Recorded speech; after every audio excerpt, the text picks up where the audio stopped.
All right.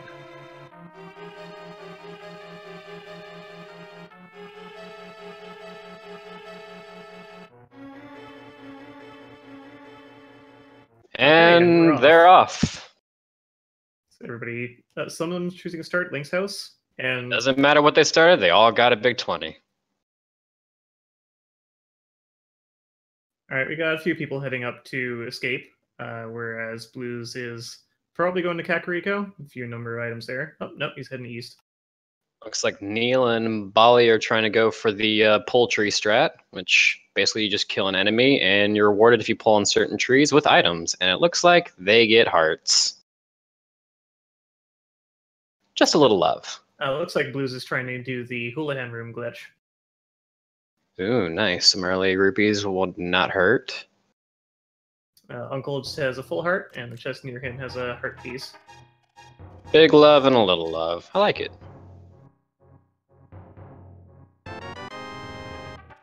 Yes, early rupees are definitely useful. You can buy bombs at Kakariko. That gets you enough to clear the entirety of it. And of course the bottle vendor as well. And with the Chris Houlihan start, Blues is going to be able to go down around to the southern side of Kakariko, where there's some certain bushes that they'll be able to pull up in order to get bombs for free. So maybe we'll see that here. And just do the same path every single time. Seems to work out. Yep. We have a question in chat. How do you get to the room with the blue rupees? That is the houlihan room. It's essentially treated as a sort of overflow error room. If you end up in a transition that you don't actually, as not a legitimate one, the game will send you there instead of crashing. It is a one-time quick stop for, how many is it? About 225 rupees, am I remembering that right? 250? Looks like 250 or so. I think there's, what, 5 sets of 9? Yeah, I think so. Yeah, the Chris Houlihan room is named after a person who won a little contest to have a room named after them. beelinkz didn't quite see what was in the anxiety cave there. It was 10 arrows, so right. Lumberjack Cave is cleared. Blues is, however, going to stop off and buy some bombs. We've got a big 20 in the Lost Woods for everybody running through that. And what's down the hall? Bombs. Oh, wow. Early bow. Nice. That's not trolly at all.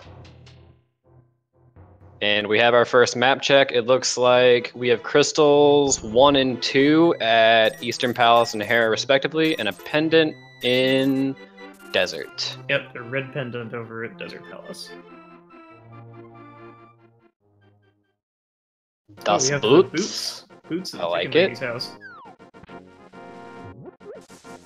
They'll help him go fast. Gotta go fast. It's a race. And bomb capacity from the bottle vendor this time. Ah. Oh well. Can't all be winners.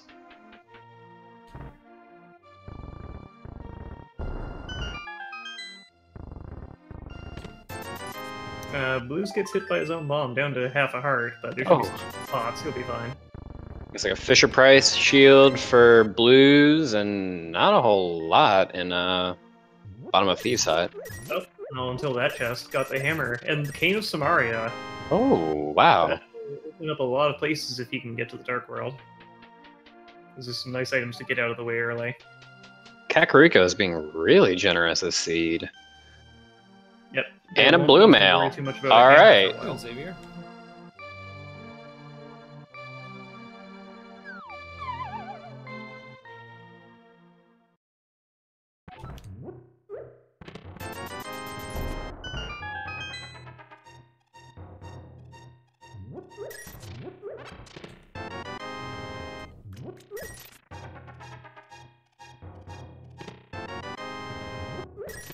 So let's see. Hammer, boots, bow. Where do you go? Well, with the bow, you should be able to clear Eastern Palace, and we know it's got a crystal at it. True. I imagine a few people are going to make their way over to Eastern after this. Yep, and you get 3 chests in Sahazrala's house along the way, and Eastern itself has 3 more items. Yeah, would not be a bad play. Also, easy clear for a mini Moldorm cave, so I expect we'll probably see a couple people go down that way. Yep, that's another 5 items. Blues is deciding to hit up Lost Woods, pick up their bombs. I'm sure they'll be a little laughing at that. I would be.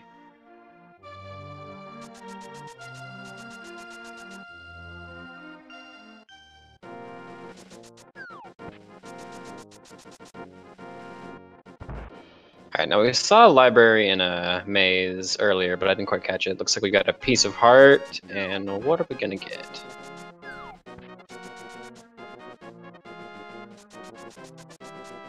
And looks like rupees. Alright. The noodles is Safe to definitely a skip. struggle meal.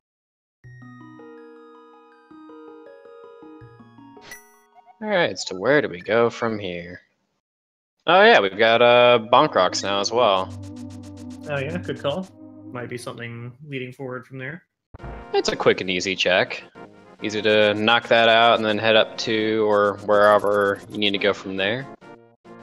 Yep, no mitts means they can't go up to Death Mountain yet. And they can't do the back half of escape either, so... Not a bad call right now. And we have some arrows. Alright. Arrows. And it looks like Blues is taking your advice and deciding to go up and visit Sriracha. Sahasrala. One of those. Salt shaker. That's a little too far off with the bomb. They're not quite as lenient as they might be in, say, Zelda 1. And his reward is a replacement for his bombs, some flippers, and a shield upgrade. Ooh. Already had Fire Shield. I mean, it's just a nice safety item for a couple of different little fights. Not a crazy advantage, but definitely will make blind a lot easier. And flippers means Lake Hylia and upward check. So a lot of different places to explore early. It'll be interesting to see where everyone wants to go with this many possibilities open this early in the game. Well, they don't have any Dark World access at the moment. Or at least they don't have the Moon Pearl. Yeah, true. No Dark World still, no real Death Mountain access, so that's not crazy full of possibilities, but... Yeah, most of the Light World open to them. Just not Death Mountain quite yet. But it looks like but one of our runners decided to just follow that bow straight into Eastern, so... Blue's getting a nice item speed off the stairs. And we got our first bottle of the game, complete with some red potion. Very nice. That item speed there, dashing and using item on the same frame while on the stairs, lets you start moving super fast. I think we'll be seeing quite a bit of that with boots this early. Meanwhile, it looks like we have a route divergence with beelinkz heading south towards sewers.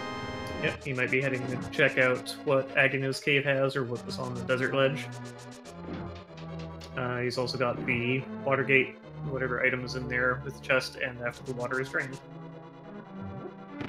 Important to note that he doesn't really have a lot of bombs and no arrows, so I can't imagine Mini Moldorm looking too great right now, but... Oh yeah, that's true. I forgot about that.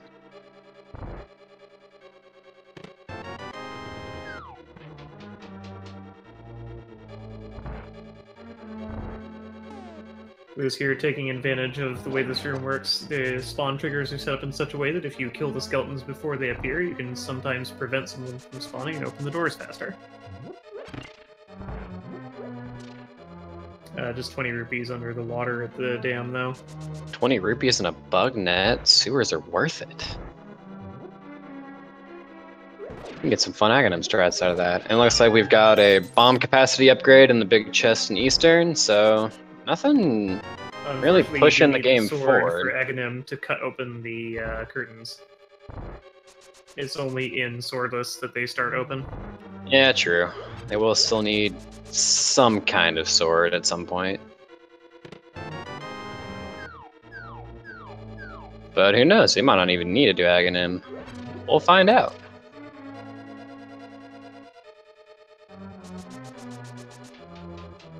It's possible if they still don't find mitts, they might need to do Aghanim. Or gloves at all, actually. Now that they have the hammer, they can make do with just Power Glove. Yeah, it's true. The first progression gloves are blocked by Dark World, then yeah, I can see them needing to do Aghanim for that. It looks like Something a damage boost. It doesn't quite get it though, a bit low on health, so I'm just gonna do this from the intended way. and it didn't look like Mini Moldorm Cave had really much of anything to shout about, so it looks like Kakariko was really the place to go for progression, really at all. Seems so. Alright. It looks like Blues is going to continue forward, and I guess we're going to knock out Eastern.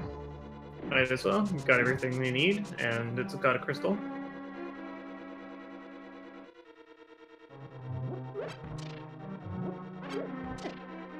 So you can see Nealliam doing the damage boost. Gets away with half a heart, but does manage to pull it off. Close. You use the iframes to get through the little circle of anti-fairies there and push the button. It's worth noting that without the lamp, the logic is not requiring them to be able to even do Eastern Palace. So this is technically a sequence break, although plenty of runners will choose to forego a lamp for dark rooms in some cases. Oh, unfortunately, Blues takes a death there. Got hit by presumably the anti-fairies. That's rough. Yeah, that'll send him back to the start. He's gonna opt to save and quit out, go somewhere else for a while. We got beelinkz over at Agina's cave. Gonna steal his retirement fund. Looks that way. Looks like, ooh, Bali and Neil are both pretty low on hearts going through this dark room, but yeah, trying their lampless strats out. Oh. Simultaneous wow. deaths from both of them. Lampless takes a little bit of practice to make sure you get through those rooms. It doesn't look like giving up on this one yet. Nope, they're going to be screen for screen for a little while. Meanwhile, it looks like beelinkz is going to tackle the front half of Escape, while Blues checks around Sewers and Mini Moldorm.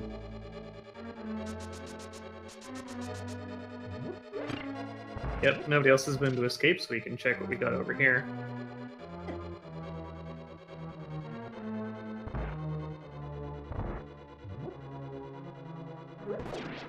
Lampless is particularly hard in this case where they don't have a sword. Usually what you can do to make Lampless easier is to charge a spin dash, and the little sparkle effect on your sword will be visible even in the dark. It lets you determine where you are and help you move around. You can also take the sword off of walls to determine where you are. Yeah, that's true. It is good to have a little guide going like that. Also, it looks like we've got a book coming out of the front half of Escape, so we might see an early desert play. Although that is a pendant, so we'll see what happens. Yeah, there's only 2 items in there as well, and they can't even complete it without the lamp or the fire rod.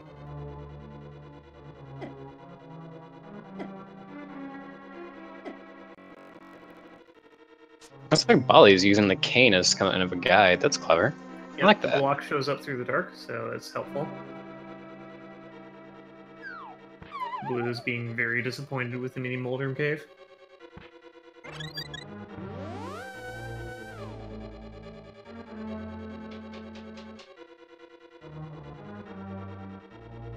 Oh, looks like Bellier made it through the dark room. He's gonna go fight Armos Knights.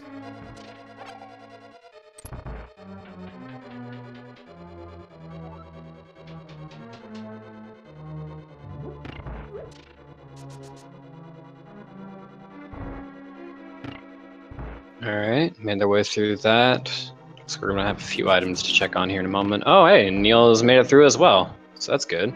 Yeah, beelinkz throwing pots at the guard. Only takes 2 of them taken down. And all for a big 20. Oh well, at least it was value in the book. Book will eventually let him check the tablets too if he gets a level 2 sword. And possibly a pedestal check.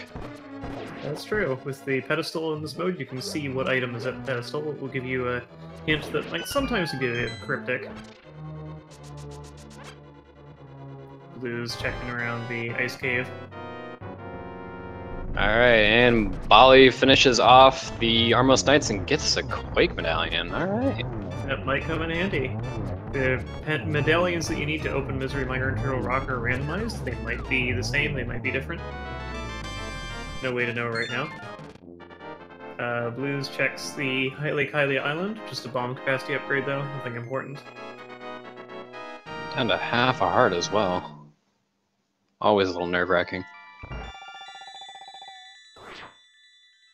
Shouldn't be too much trouble in Lake Hylia and above, but still. He's got the shield, so if the guard on the bridge tries to snipe him, he'll be fine, because you can actually block arrows while you're in the water. That and the fire shield's gonna come in handy there. Block the Zora fireballs too. That works out pretty well. Yep. And a note from chat, you can actually read the tablets with just the book without the sword to see what they have.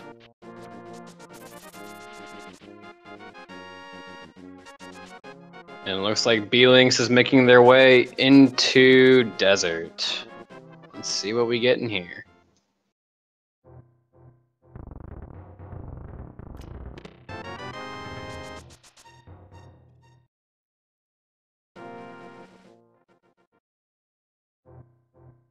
Alright, small key there. Probably means everything important will be over on the east side.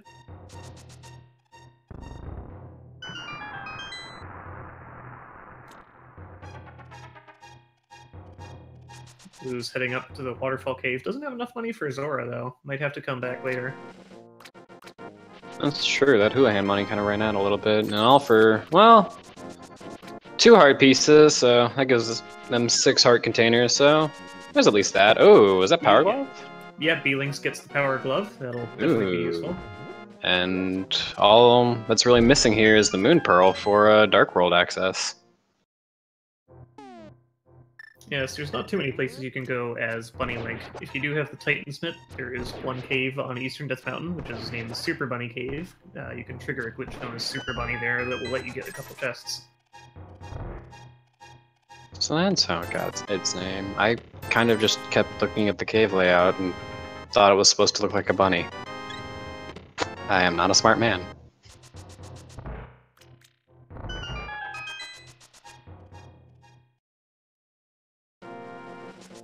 Big key on the torch, so it's a good thing that they had the boots. Also, someone in the chat's pointed out they have not done Sick Kid yet, so there is still that on the table. That is true.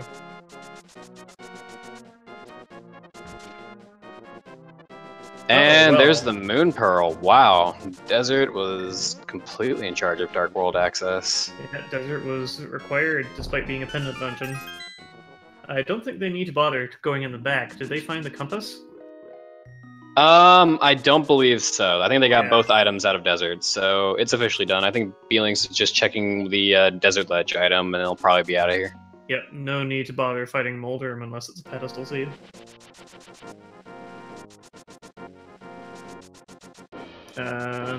Looks like he's thinking about it.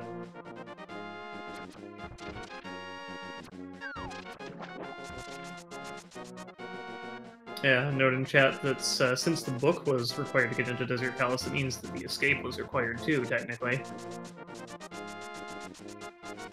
And that's true. It looks like the logic wanted you to go to Kakariko, then into Escape, and then go immediately to Desert. Seems so. With that, I would gamble just heading immediately to Dark World probably seems to be the play, but looks like we're getting an Eastern Palace play from beelinkz. Yep, because they can get to Death Mountain, but they don't have the lamp, so that would be a sequence break to go lampless through the old man's cave. Meanwhile, Neil had gone to the bridge spot to visit the homeless guy, but I don't think he went up to check Waterfall. I could be wrong on that. Blues checked Waterfall before. That is just a couple heart pieces. Yeah, true. I got a question in chat how they have the different sprites. When the seeds for these races are handed out, there's a link to the web randomizer, and they can pick the sprite there. The seed is already set, they can't see it or change it, but they can change the sprite and certain other options like the heartbeat frequency.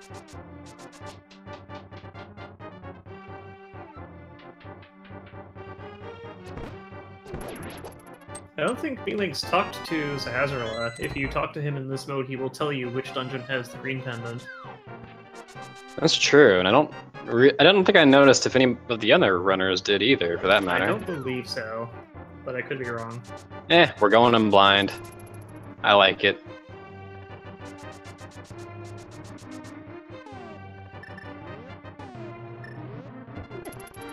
Oh, one of the runners did. It's Palace of Darkness has the green pendant. Okay. Oh. We are no longer blind. Sorry for ruining the magic. It's fine.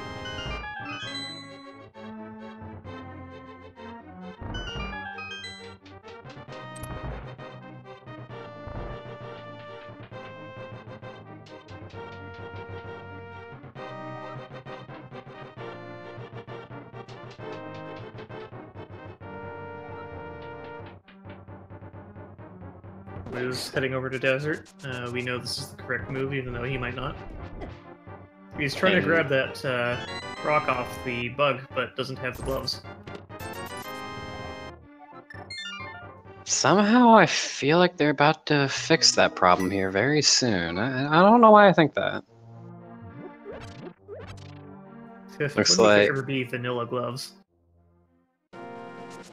Pretty much, yeah. They basically were vanilla, except it was moon pearl instead.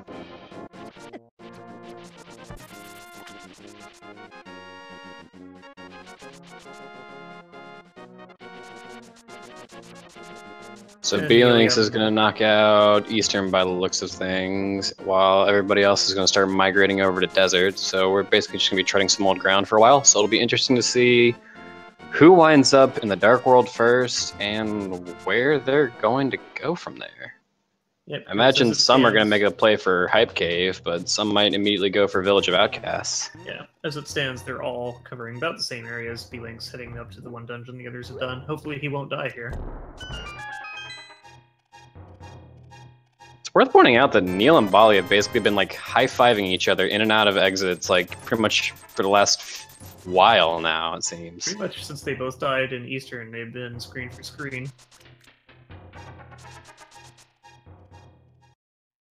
Question in chat, what does open mode mean? Open is the same as standard, except you don't start with a sword, and the game starts in the state that it would be at the end of Escape, so there's no rain. You can start at Link's house or Sanctuary, and Zelda's already been rescued.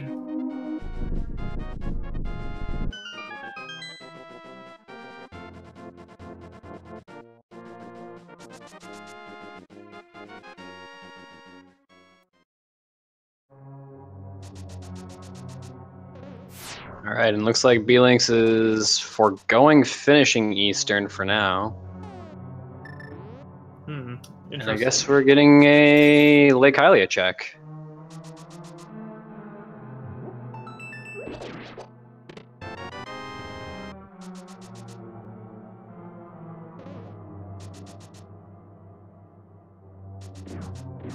Blues picking up their Moon Pearl and gonna head east side from there, so should be very happy to find what they get. We do know that 2 of the Dark World dungeons have pendants, we just don't know which ones. We also know that 2 of them have crystals 5 and 6, which you need in order to get the Super Bomb to get to the Fat Fairy Fountain. So all the important dungeon rewards are over in Dark World this time.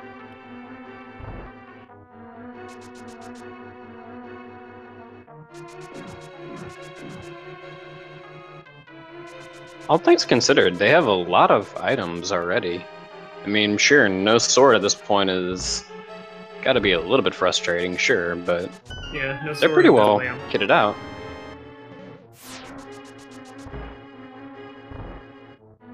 Blues is going to check the back half of Escape. There's 3 chests there that can be obtained. Oh yeah, good call. I would have probably gotten too excited and just ran immediately into Dark World. That would have been where I'd have gone. Oh, that would have been the right choice. Just a couple of red rupees and some bombs. Oof.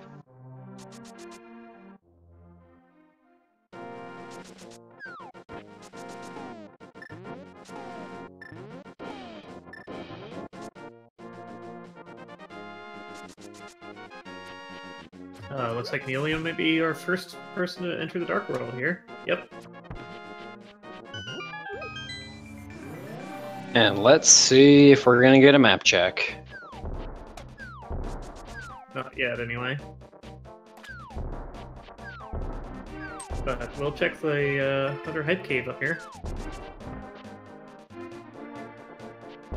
The former Hype Cave in all of its glory.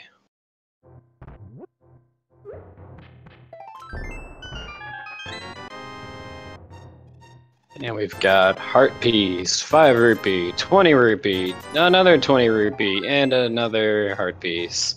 Well, cave of the spring. Neil would tend to agree if that bomb was any indication. Hey, we've all felt that on occasion. All too often, I'm afraid.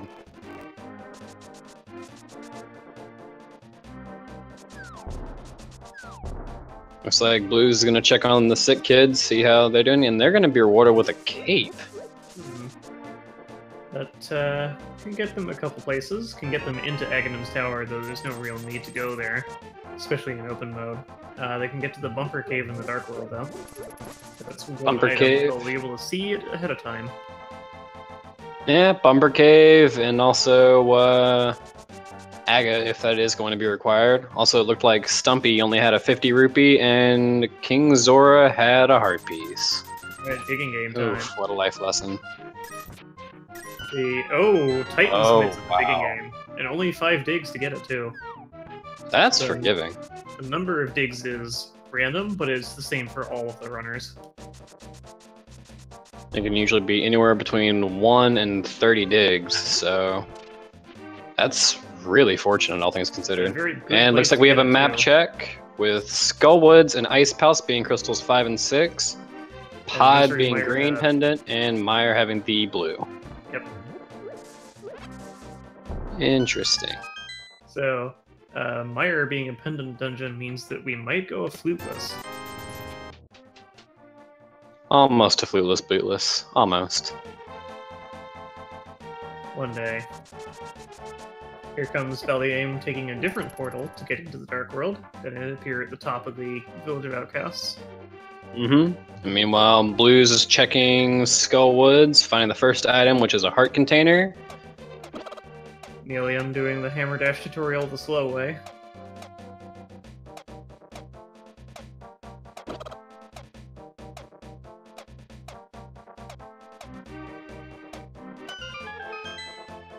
Looks like everybody's making the Skullwoods play from here. And there's the first sword. Well then. All Neil would technically need from here is the fire rod, and they could probably beat Skullwoods. Wouldn't be an easy fight, but it's doable. Yeah, Hammer versus the Mothula is only for the brave. Not an easy fight. No, no it is not.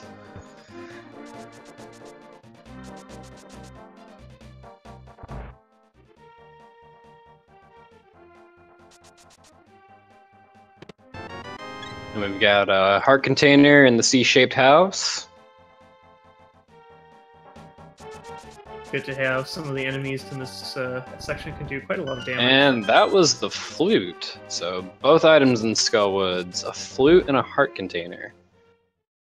Not too bad. Quite a generous seed so far. They're getting set up quick. Chest game's just full of bombs today, though. They can't all be lucky.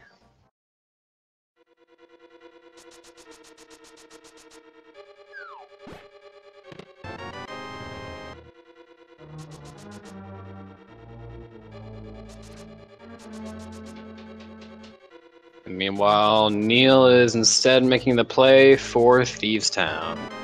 Not a bad Already call. getting the There's big 4 key, very which easy chests is... to get. One of those always has to be the big key, so glad to get that out of the way early, I guess. Yep, and it's not a bad one to go for early because blind takes the same amount of damage from every sword. Doesn't matter whether you got the fire sword or the butter sword, he takes 9 hits to kill. Yep, and with having a sword and hammer already, they're able to full clear this dungeon if they want. So, I think it's a good call. Yep, it's got a crystal, so they gotta do it sooner or later. And we have a light source.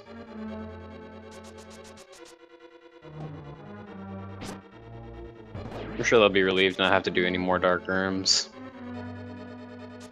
Eastern's enough. Yeah, there's a couple of particularly nasty ones later on.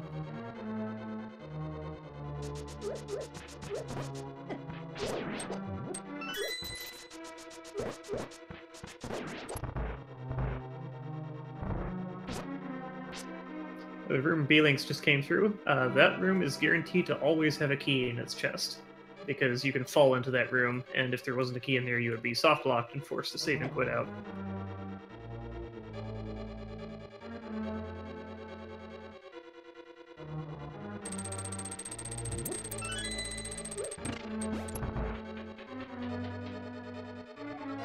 We got a few more Village of Outcast checks, but it looks like bring it 2 people into Thieves Town while beelinkz goes to pick up their flute. I think beelinkz just forgot that he has Samaria. Nope, there we go. Nope, they got it. He's just baiting out the Wallmaster. Oh, but they're not in a good way here. Oh, had to take the death there. That's unfortunate, but it doesn't send him back very far. Yeah, true. Just hug the mummies for a health refill. Doesn't refill his magic, though. Candace Maria's not too expensive. They'll be alright.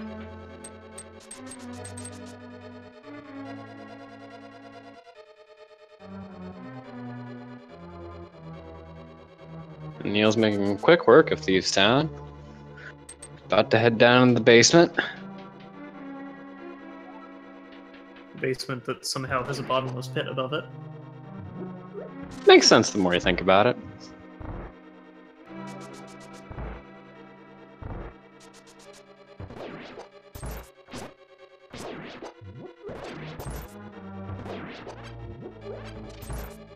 Picking up. And that's a blind. Master Sword. Very nice. Yep, Nealliam has Master Sword from chest next to blind. The Nealliam just stood there is called a key dash. If you dash at a door on a multiple of 4 pixels, you go straight through it and open it, otherwise you bounce off. And he gets the mirror out of the big chest. Yeah, that's true. Mirror in the big chest of Thieves Town's gotta be something... Like, at the very least, it'll help with getting into Tower of Hera at this point, considering that they don't have hookshot to get across East Death Mountain. But they do have mitts. But yeah, without hookshot, that doesn't open that up that option. At the same time, Blues and Bali are going to be very happy to find his sword there, considering that'll make the blind fight that much easier. Because again, it doesn't matter which kind of sword you hit blind with, he'll take the same amount of damage every time. So that's got to be something. That'll be something of a relief for them, I'm sure. Yeah, there's less of a delay than using the hammer too. Little trouble getting that last hit on blind, but he's through. And gets a little bit of love for his troubles.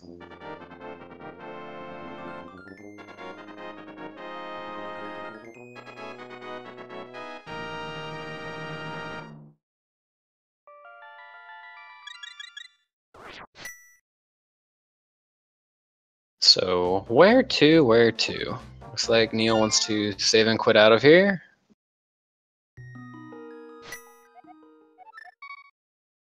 As beelinkz starts to make their way into there.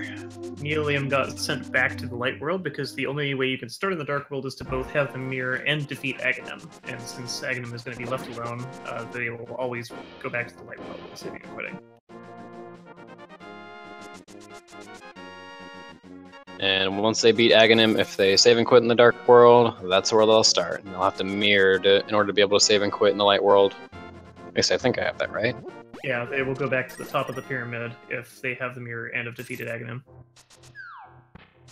And looks like we're getting our first Death Mountain climb. Just gonna abduct an old man.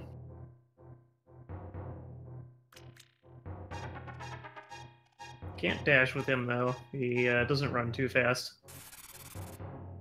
Knees getting stiff in his old age. Carry on, Gary Oldman. Carry on.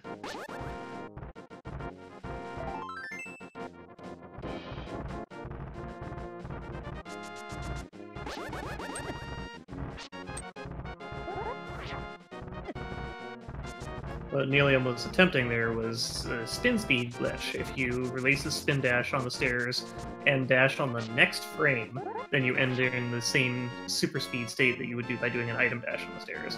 Timing is slightly different because an item dash requires you to push 2 buttons on the same frame, whereas the spin speed is the next frame. It's got Kano Samaria strats versus blind. That's pretty handy. Just put the block down, wait for him to fly into him. That's true. It can make blind a bit easier at times. Just give him a block to run into instead. Getting a bit All right, low on one more health hit. there. One more. And there you go. Nicely done. Nicely done. Big 300 on top of Spectacle Rock. Always nice to find, really. And what are we getting from the tablets? The gods have spoken. They grant a little heart peace.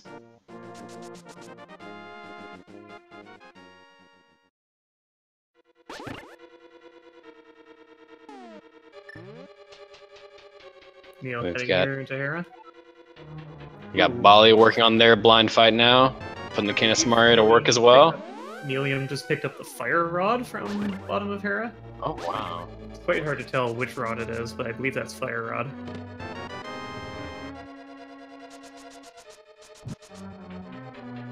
Both fire sources at this point in the game. That's gotta feel pretty good.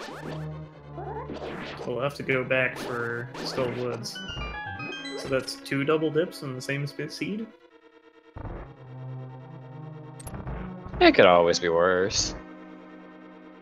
Haven't seen the evil quadruple, quintuple dip yet. Cannon's Tower double dip. And we've got Bali activating their flute. Getting some quick transport around the map. Neil attempting a bomb jump here. Very nice. Very nicely done. You have And a Blues 2-pick is- window for that. Blue seems to be attempting handling the hammer dash for the Peg Cave, and they'll be happy to find the Master Sword. And looks like they're giving the smithy a little bit of a tour as well. Yep, just chilling out. beelinkz appears to be reading the intro, perhaps for some clues.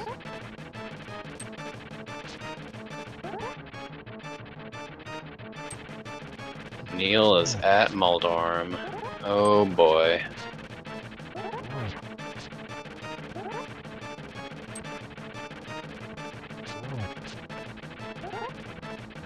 One more good spin attack. There you go. Any fight you don't fall off of is a good one. Fact. Didn't quite see what he picked up from all the explosions. It was the key. Of course. The question is, do you go back in and check the tile room for cashing in all that to get 1 item? The answer is absolutely not.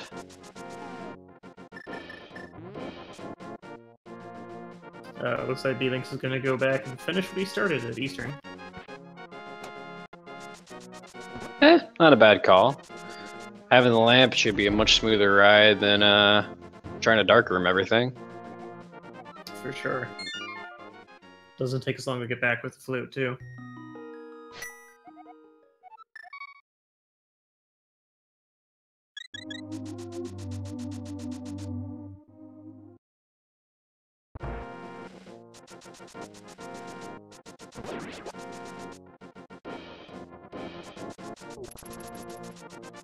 Looks like Neal's going to turn in his flute, if I had to guess. Definitely something you Nope. want to do. Oh, no, maybe not. Oh, doesn't even have flute. Gotta go to Skull Woods to get that first. But with Fire Rod, that'll basically be a 2-for-1 pickup. Crystal and a flute. Pretty good deal.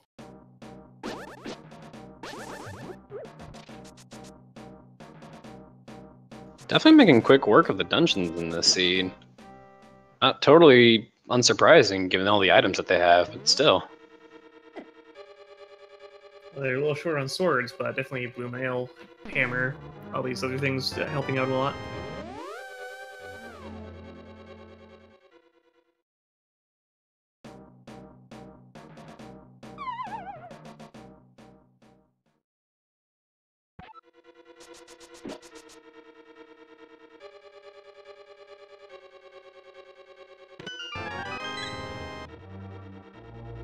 And we've got Blues giving the purple chest back to their rightful owner. So that'll be fun. See what we get from that, and I think we'll also get to see what Bombo's tablet is hiding. He does have Master and Book, so we'll find out.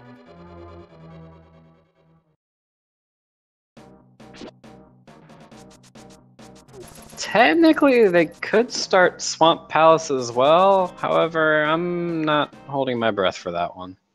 Yeah, without the hook shot, you can get to a few chests. Yeah, you can take care of left side and a couple of others, but generally it's better just put off Skull Woods until after you have hook shot. That way you can beat it. Nice. All right.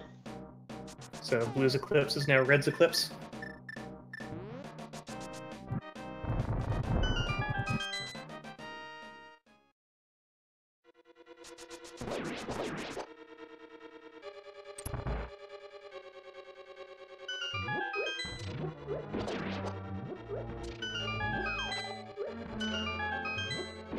Meanwhile, we've got Neal covering through,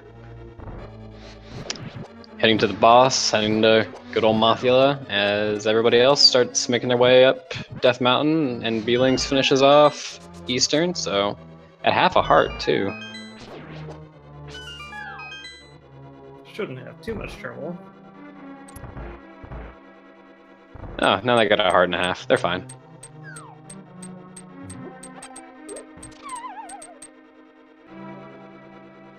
Oh, but he still doesn't have a sword. That's why he's having so much trouble. Oh, yeah. That explains it. All the little tentacle monsters with just the bow. And Neo going into the Mothula fight. No magic left to his name. This is going to be a fun one. Be careful if you hit Mothula into the spikes, your hit won't count. Oh, makes quick work of it, though. Very nicely done. Just a map for his trouble, though.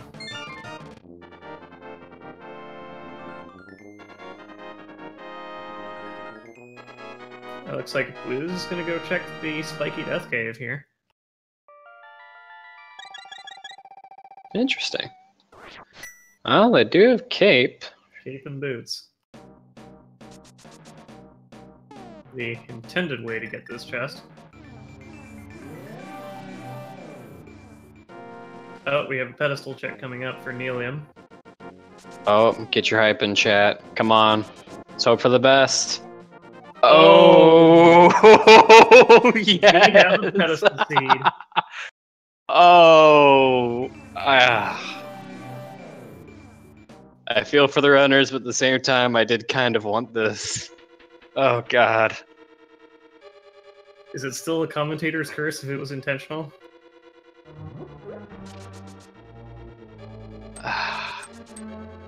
Yeah, I'm okay with it being commentator's curse. I'll be the horrible influence on this.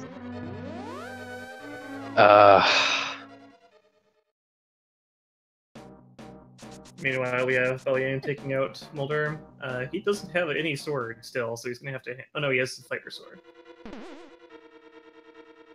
which still no fun. Hammer is much better, yeah. Thankfully, hammer damage counts for a tempered sword slash, so 3 good strikes ought to make quick work of it. The problem is, not if you get knocked down, though.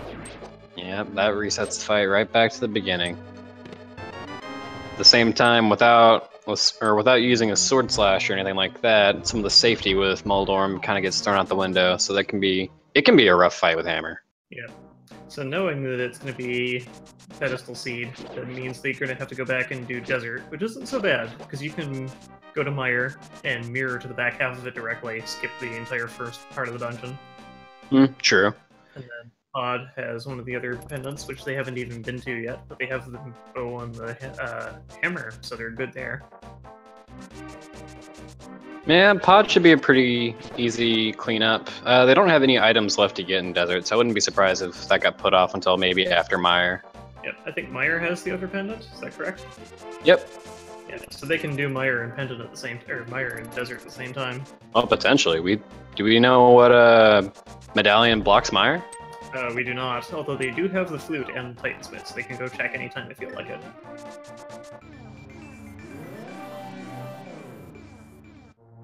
We'll see if baliama decides to go check the basement of Hera or not. Ah, the national anthem.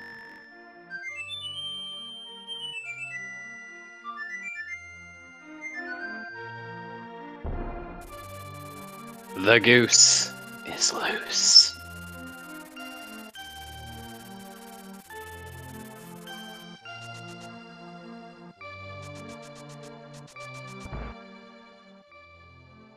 It looks like we're getting an east side Death Mountain check.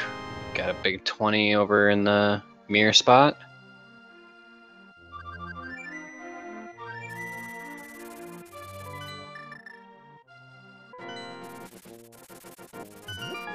Okay, Nealliam is going to Misery Mire. We'll find out what medallion it needs. So the other question now is, how soon are the other runners going to figure out that this is a pedestal seed? Because we know, but so far only Neil knows. They have the book, so it's a matter of when they check, and that looked like it was Quake for Misery Mire. Interesting. Which they already have. Well, that'll make quick work of this. You might even say it made Quake work a bit. Haha. I regret nothing. Hey, I'm glad one of us is making the puns here. I'm fine with it. Nealliam checking the checkerboard cave, which is quite easy when you can just cheat with the mirror. Doesn't even need to, though. Just some arrows.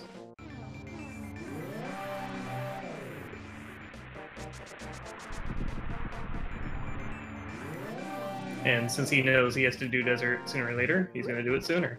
May as well.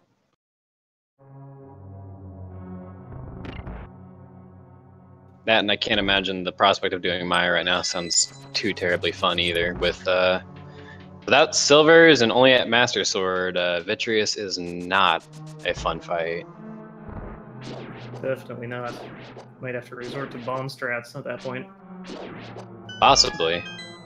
Could use Cape to get around some of the damage and just spam sword spins, but we'll see. We'll cross that bridge when we get there. So baliama got the mushroom and the mirror shield.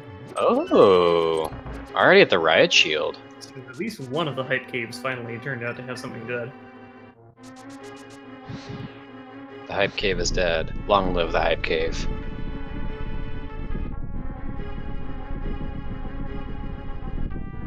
I think we're gonna get a Super Bunny Cave check as well as Turtle Rock Medallion.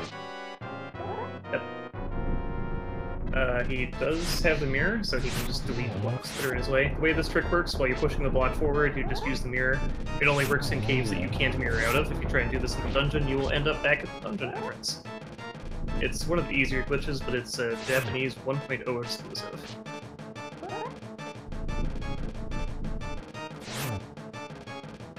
We got Nealliam fighting Lenmolus with... Oh, and Bala getting silvers, too. Ooh. Very nice. This cave, as we alluded to before, is the Super Bunny Cave. If you go up the stairs, they're on the left side of the bottom half of that cave, and fall down them as a bunny. When you land, you will be able to push blocks and open chests. Even though you are still a fluffy rabbit, or whatever else the sprite is giving you. Baliama showing us how you can get the one medallion, or, well, one chest in here without the hookshot, and it is ether.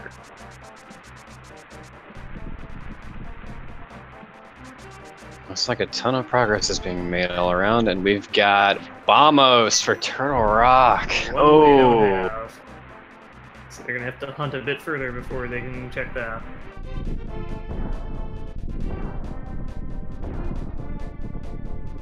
The logic does expect you to be able to get to that one chest in the hookshot cave with just the boots, by the way. I know because we had a seed not too long ago where the hookshot was there. That's just cruel. It is. I'm not surprised at this point, but still. beelinkz doing a swordless landmolus fight.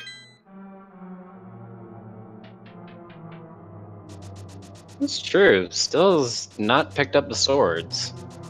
One of them is at the Hammer tutorial, and the other is at Thieves Town.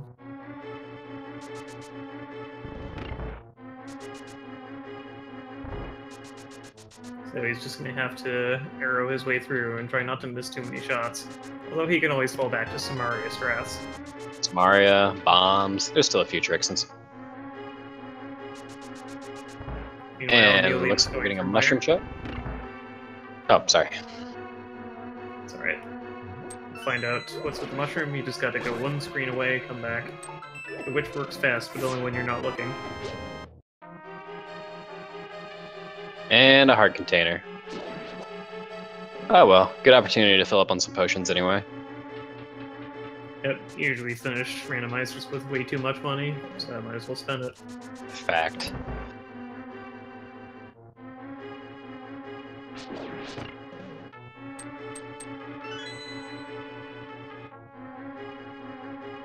beelinkz has indeed been forced to resort to Samaria strats. He is out of arrows. Pulling out the hammer. Oh, nope, never mind. Alright, one more down. And it looks like Bali is making the Ice Palace play. Alright. I always like to leave Ice Palace until the very end, but it does have quite a few chests in it. It's got 3 global items. It's not too bad of a call. I mean, right now, with Ice Palace and Skullwoods being mainly you need Fire Rod for them, and having just gotten Fire Rod, it makes total sense to go for it. Yeah, and that's the, those are the 5-6 crystals, so that's also Fat Fairy in the back burner. Samaria makes this dungeon a lot less painful as well. So you can just avoid the whole second trip around the dungeon that way.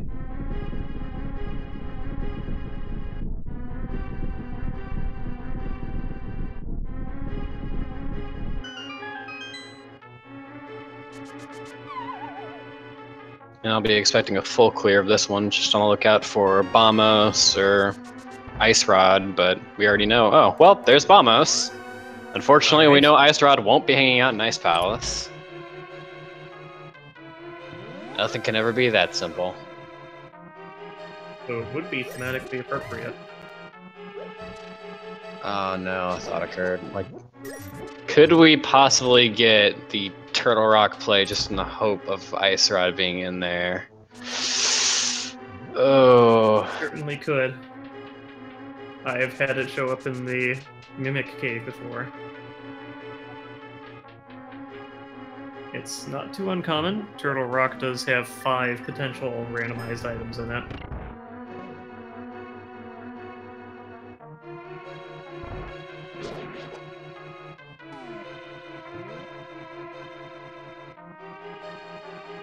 I can't imagine that we'll be doing Turtle Rock before Skullwoods, though, and at that point, you might as well just check the pedestal. Yeah, definitely. You're right there. So, hopefully, we'll avoid that situation. Meanwhile, we're getting the Ice Palace bomb jump. This one's pretty precise. It's very precise, but it saves a lot of headache later on because with the pegs being reversed or pegs being up as you cross this, the pegs will be lowered, allowing you to rush straight to cold stare if that's what you want to do. Yeah, Definitely can save you a lot of headache. mode, the go mode would make that a much better proposition, but still saves you some time. Blues got grabbed by a wall master, but I think that was intentional.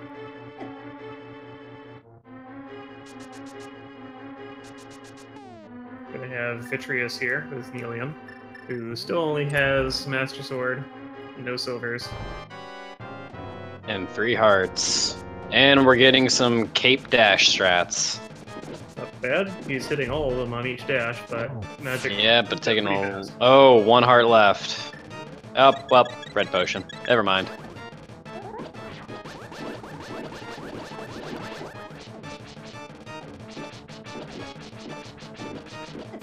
Oh, this is a tough fight. At least he's got blue mail for it. That helps a bit. He really gets hit by the lightning. 2 more to go. Oh, yeah. 1 hit by that lightning does 4. Oh, 2 hearts. Still not friendly. Thing is, the fewer eyes there are, the more frequently Vitreous shoots the lightning out at you. And meanwhile, we've got Blues going after. Oh! That is unfortunate. He's gonna have to trek all the way back through the dungeon for that. Because although Vitreous has a pendant, he knows he needs it. Weighing his options, gonna come back later. That's fair. That was unfortunate because he had just killed the last eyeball, and he would have just had to shoot a few arrows. I believe it's 8 to kill Vitreous. Mm-hmm. 8 to kill Vitreous, and I've never been able to keep track of how many I'm shooting at the eyeballs. I think it's only about like 3 or 4 per eyeball. There's 9 eyeballs. You can run out of arrows really quickly. Thankfully, we know where silvers are. Yep, and Blues has finished up Mothula, so 1 more crystal for him. Nice. Is he gonna check head? Looks like it. Looks like beelinkz is getting in their map check, trying to get a lay of the land. As Neal starts to make their way towards pod. Up, and Blues figured out the bad news too.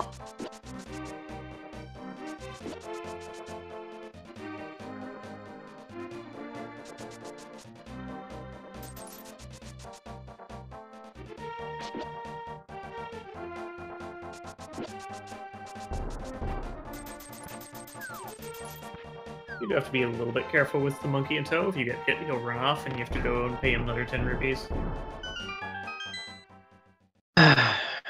Such an extortionist.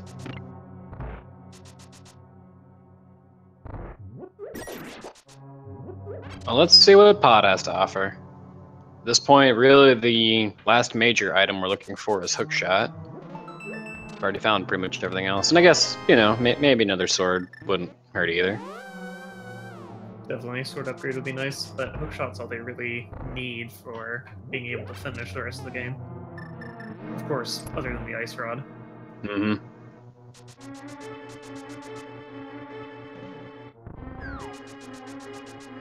We'll see where that ends up being. Well, there's about 14 odd chests in pod, of which 5 of them have potentially helpful items.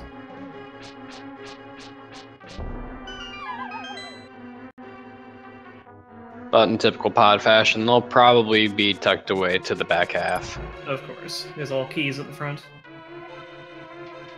The Mullet Mansion earns its name. Oh, just kidding, that was the first item.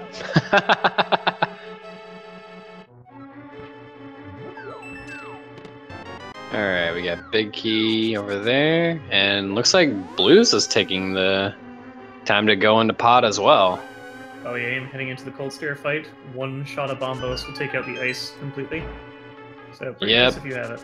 Probably gonna have to resort to hammer strats to beat this one though. He still just has fire rod. Yeah. Or fighter sword and fire rod. No damage whatsoever to cold stare.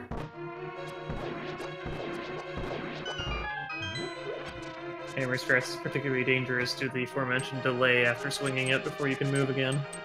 Not just that, it's also the hitbox that you have to worry about as well. The hitbox, whenever you look up top, can be deceptively not where you want it to be.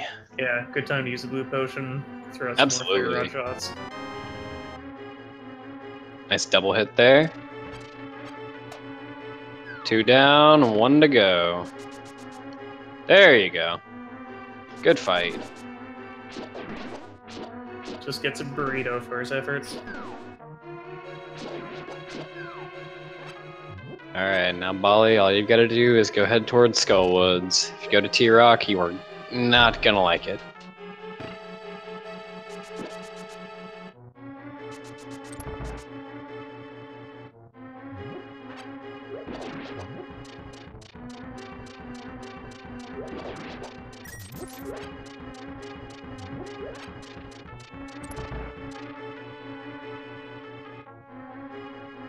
Looks like beelinkz is checking out the mire area.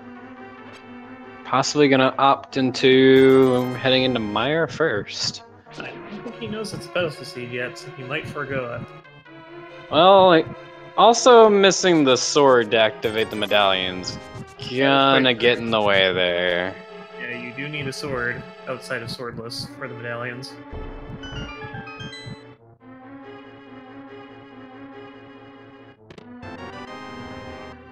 Unfortunately, just a compass in the pod-baked crust, so quite the detour for nothing.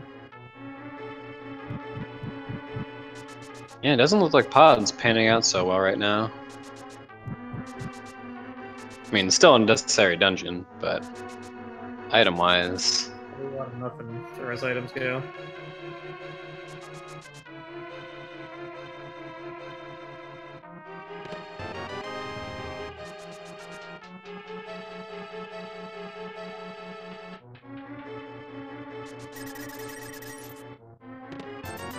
Well, at least some money didn't hurt.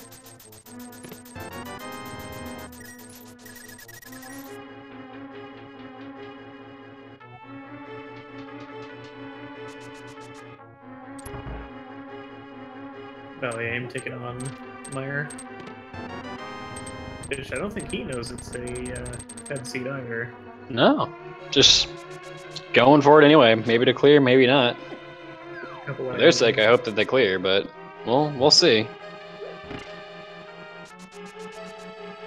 Meanwhile, Blues in the dark area found some money and another small key. As Neal is starting to make their way up towards the boss.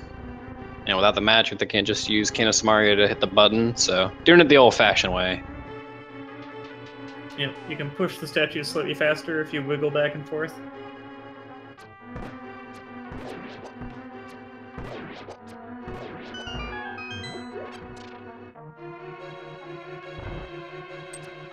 And beelinkz is opting to enter into pod, which they don't know that this is a pedestal seed either, so interesting.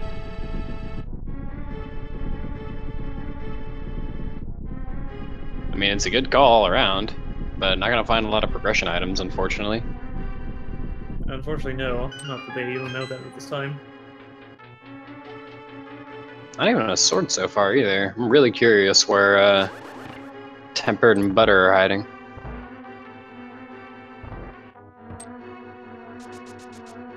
Got 3 of our runners here in pot at the moment, although Neal's almost done.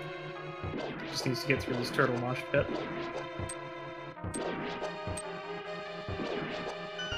Very nice, doesn't take any hits. Very smooth. Yeah, that's another one of those rooms that if it's a dark room, ouch, it is not fun. The saving grace there is that there are torches in that room, so if you have fire rod, you can try and light them. Yeah, that's also true.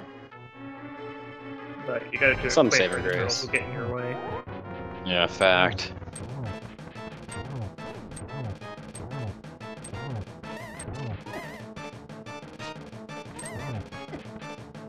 Looks like Neal is opting for the quick strats with Helmless King. By holding out a sword spin ahead, they can regularly just spam their hammer without being turned around, so it can save you a little bit of time in dealing with that fight.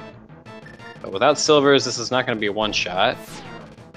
So, This is where the fight can get really rough. That jewel is deceptively small. It's a pretty tiny hitbox. But makes it through just fine. Fun little fact, after you start killing the boss, you can't be damaged, so if you want to go push those spikes around, you can. You can hug them to your heart's content. That's what, the third or fourth map from a boss we've seen so far? Yeah, no. It's like the bosses don't want the players to know the layouts of the dungeon, so they just hoard them for themselves. How rude.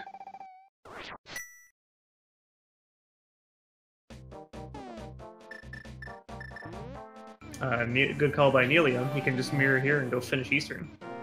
Unless he did already. Or he did. He's finished Eastern. He's just gonna go turn in that green pennant reward to, Right, it's Blues who hasn't finished Eastern yet. Gotta go turn it into the salsa dancer.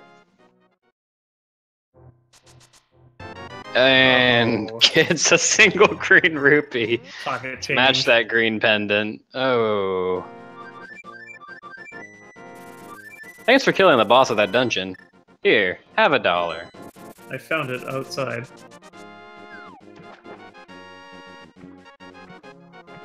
Looks like Neil might be heading to Ice Palace. Seems that way. Probably still looking out for the sword, or possibly also looking for red mail, which we know we're not going to find there. beelinkz stopping to kidnap some fairies. Heartless. What those fairies do. I think anybody who's played Ocarina of Time will happily defend stuffing fairies in soundproof bottles. Okay, soundproof? Absolutely, yes. My childhood was haunted. As I'm sure many other people could agree. For sure.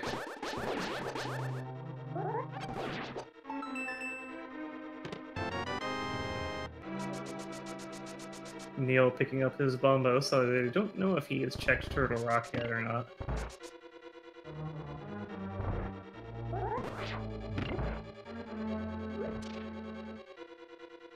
Question in chat, where was red mail? The mail upgrades are progressive, but the second one was at the Bombo's tablet.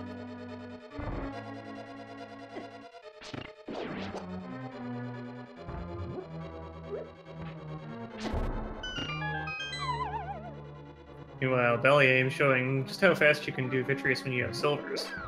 Each eyeball is one shot, Vitreous himself takes 2. So as long as you've got 11 arrows, you can make really quick work of that fight, as we see here.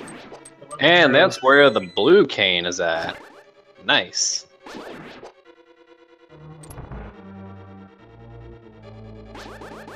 Probably not what Bali was hoping for there, but hard to complain about an extra survivability item. And that's also invuln as well, so... Nealliam. Oh, Nealliam nailed the bomb jump first try, but then ends up falling in the pit on the bottom right, trying to avoid the fire bar. Yeah, that bomb jump can be especially tricky. But it's definitely worth it because if you skip the worst dungeon in the game. Most of it, anyway.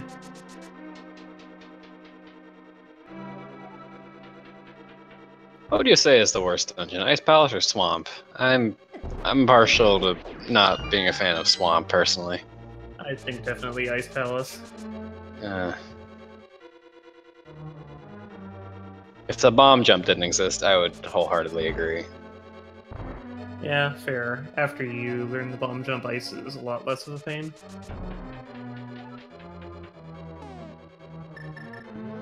But it looks like Bali is making the play into Palace of Darkness. I'm guessing, considering that they opted into killing Vitreous, we might see a blind pedestal pull, which that will really work out if that's going to be the case. It's quite possible. They may simply not know where else they can go. Well, they do have everything for Turtle Rock, so it's a little bit odd, but we do know it is the right move.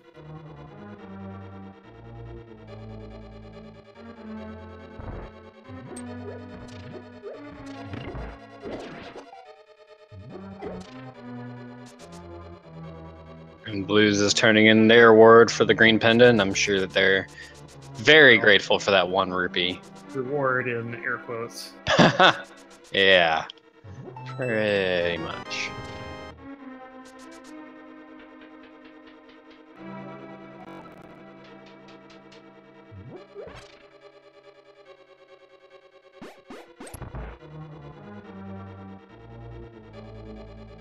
So far it looks like the only 2 dungeons that we haven't really seen. Ooh, beelinkz taking a death there. Oh, yep. Just kidding, there's a fairy. The only 2 dungeons that we have yet to really see are Swamp Palace and Turtle Rock, which we know one of those we can't fully complete without Fire Rod, and one of those we can't even halfway complete without Hookshot. We're still missing both swords. So I think it's a safe enough bet to assume at least one of those is hiding there. And swords. You know, I just had to start talking about it, and that's how they appear. Commentator's curse, meet commentator's blessing. There you go. Not too bad. I asked for a pedestal seed, and I asked for swords. Ask and ye shall receive, whether you want it or not.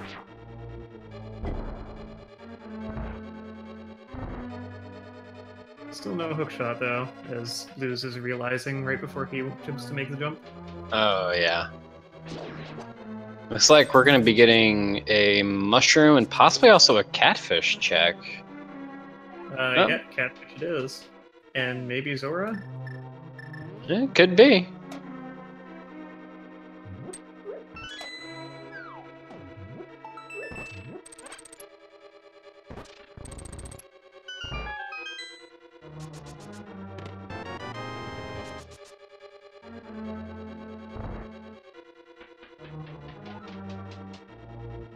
Looks like Neil is getting close to finishing up the Ice Palace and finds himself a bloomerang. Not too helpful at this point. Not especially, no. Yep, Blues is heading up to Zora after getting a whole 10 arrows out of the catfish.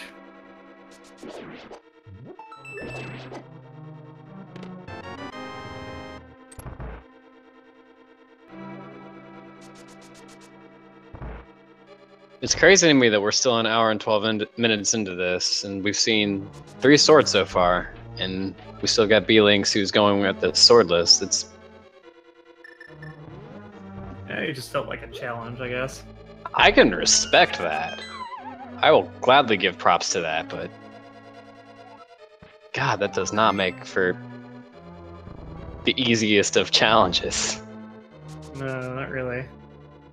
At least between hammer, bow, and red cane, you can clear most anything that you'd have to deal with.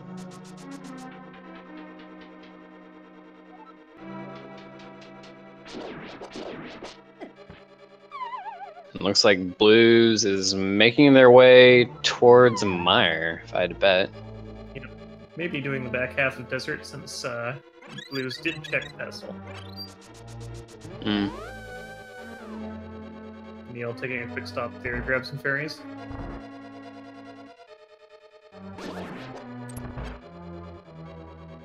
And Bali and beelinkz are both tackling the turtle room.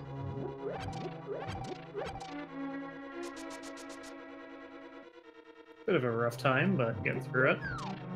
Yeah, no. Taking care of it just fine.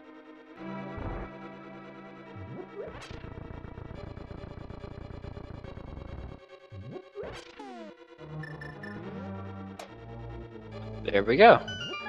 As we get Helmasaur on the right, we're gonna get Cold Stare on the left. Bosses all around.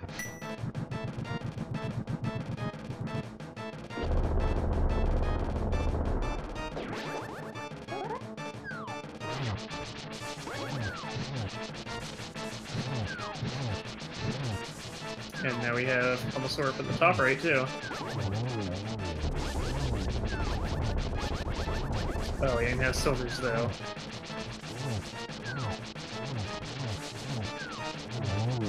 In contrast to Nealliam, who has to take down Holster with just a Master Sword.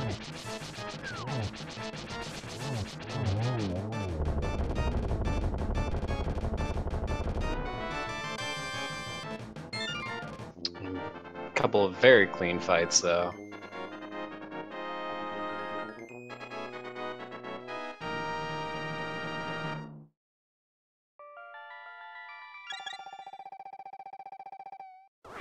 And it looks like Bali's going back in for another chest. Just trying to full clear as much as possible there. Oh, you don't want to have to come back here later because that one chest has something important. Oh, fact.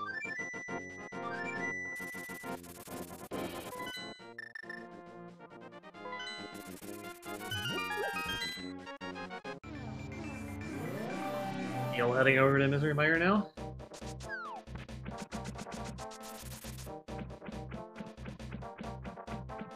Revenge on Vitreous. Round 2. Fight.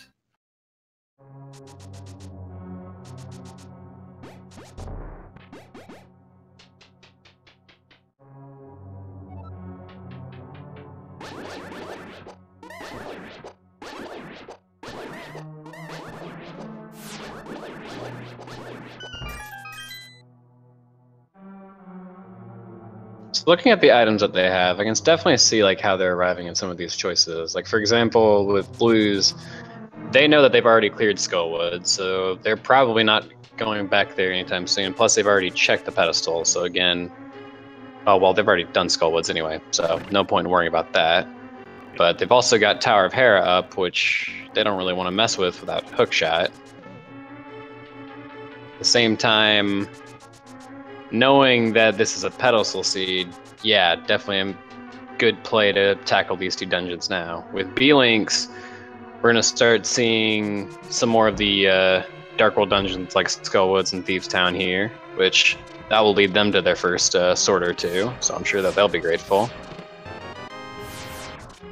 And Bali is tackling Pot at the moment, which, yeah, green pendant, full clear, that's still 5 items from that, a 6th item coming from the green pendant, so definitely still a good call.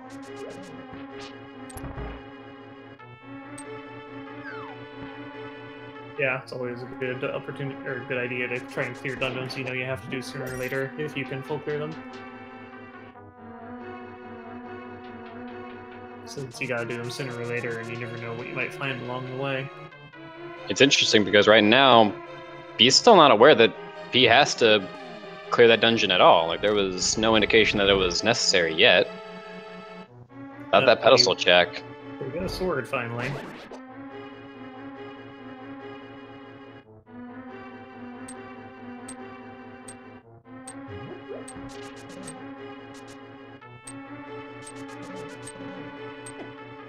Sure, that was part of the reason that Thieves Town was delayed. Without a sword, the blind fight is not an appealing one. You definitely want to have a sword, or at the very least you can make do with Cane and Brian strats. If you don't mind a little lag, that is. Part of why we don't see a whole lot of Cane and Brian is because the little glitter sparkly animations as the thing goes around you tends to make the game a little slow. Yeah, just a can't little. handle the sparkles. The silver arrows and the red meringue have the same problem.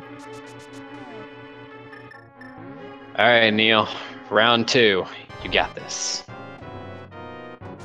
And with that blue potion, if they want to repeat the Cape Dash strats, they are welcome to try it. If the need arises.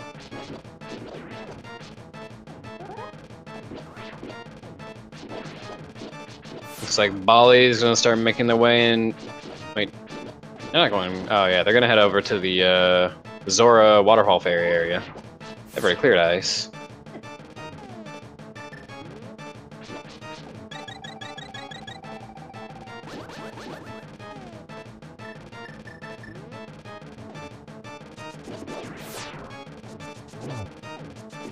Landing a hit on Vitreous there before the actual second phase begins. Alright, 1 eyeball left, but Vitreous is not happy. And now the fight is a lot simpler. Getting him into the corner though, that's gotta help. Taking a little damage. Probably just wanted to conserve arrow shots. 50. Doesn't really have that many left. Baliama over at Zora gets a hurt piece for his trouble, and his 500 rupees.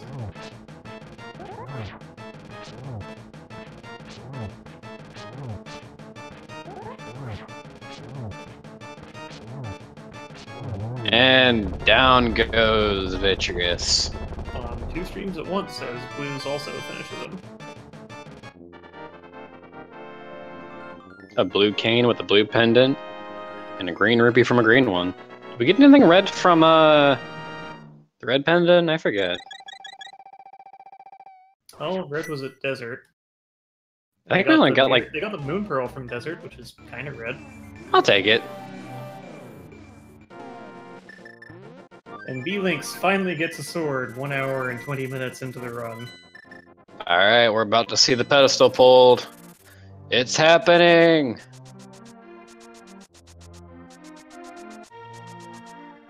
I'm sure beelinkz is also really happy to finally have that sword.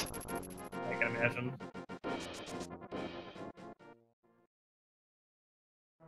We almost had the Legend of Zelda No Swords adventures going on for a while.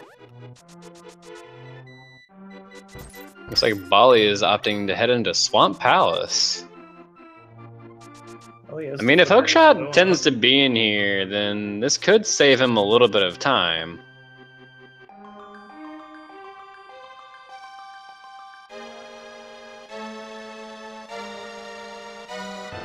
There's your ice rod.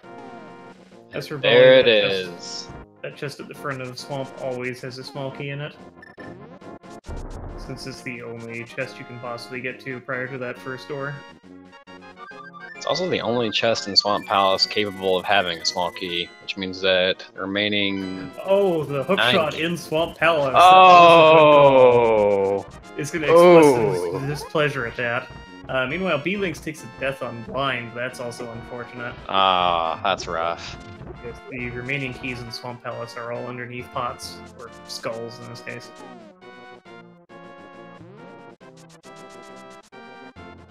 Alright, Hookshot in Swamp Palace, which means... Well, with it being that early, the other runners will surely find that as well, but not for a little while. So whenever Bali heads back into Death Mountain to eventually tackle T-Rock, they're also going to be able to check Hookshot Cave.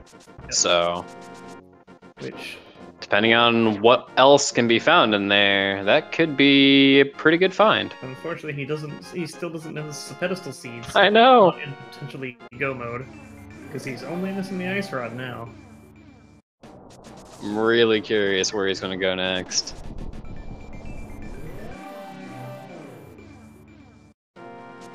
Well, I think at this point he might as well finish out the dungeon. Oh yeah, for sure. If you've already gotten Hookshot, then you may as well. Unfortunately, he is going to wind up full clearing this dungeon looking for Ice Rod at this point. Or a sword, because he knows Turtle Rock is a crystal. He's going to need that eventually, and beelinkz takes a death, unfortunately, at blind again. That fight, especially after one death, just... Yeah, if you're bad at bullet hell, gets exponentially harder. It loses its scripting, so you gotta adapt to a whole other set of movements, and that can be rough. Yeah, he does have the red shield, but that only helps so much. Mm-hmm.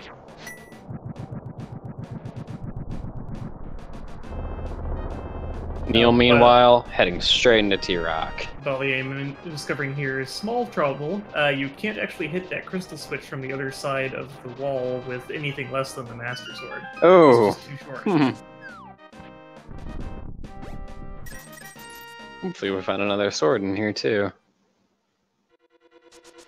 It would be nice for Actually, him. you know what? I'm gonna stop making call-outs. For some reason, I tend to make calls that kind of work. I'm just gonna keep quiet from now on. So Commentator's blessing is over. Yeah, if he doesn't find a sword in here, he'll have to do hammer strats against Argus, which is painful. Ah, yes, the menu boss. Yep. The I wish this game had quick switch boss. Fact. The hammer will one-shot the puffballs for Argus. The problem is navigating the menu to quickly go between hook shotting like 1 to 2 puffs back to hammer over and over again, that can be a rough time. Because there's about, what, 18 And or so? down goes blind. Very nice. The Samaria block finished with 1 heart remaining.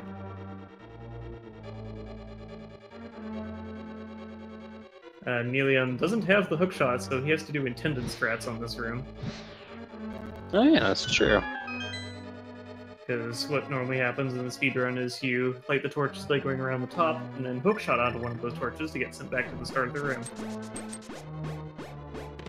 And Blues is picking up their ice rod as well, so where they go from here, I'm not quite sure.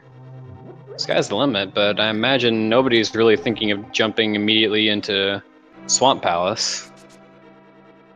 It looks like Ice Palace, which, not too bad a call. He's got everything he needs for it. Not too bad a call, and it is still a 5/6 crystal, and we have yet to see anybody go into the Pyramid Fairy, so... Could be anything there. The old Yeah, vanilla yeah. butter sword.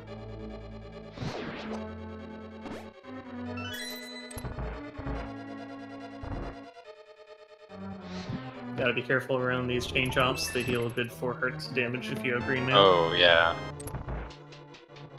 That can be a rough room, but using the multicolored pegs, if you are positioned on them whenever the pegs come up, it helps block it completely invulnerability, or gives you invulnerability. Blech, Yeah, words are hard. used in iframes. Which we didn't see anybody in the Hero basement, but there's a pretty good strat there that lets you just take a break. Yeah, it's a good about a 1 minute break where all you can do really just sit there, hang out, watch tiles try to hit you. Yep. beelinkz is going to get the Master Sword here. Trying to do the Hammer Dash here at the Hammer Dash tutorial. As mentioned, if you press Y and A on the same frame, you will dash forward with the hammer out, which will let you just hammer all pegs like that. There's quite a few places where that's useful. That's the biggest one.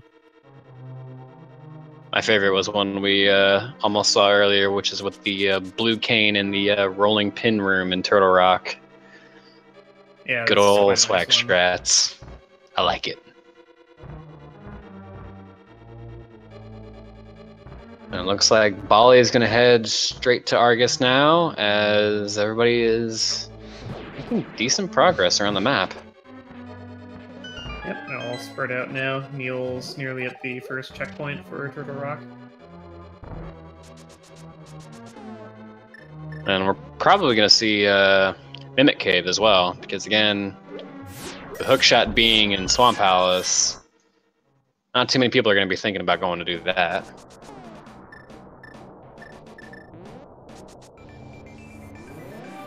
Here we have the menu boss on the bottom right.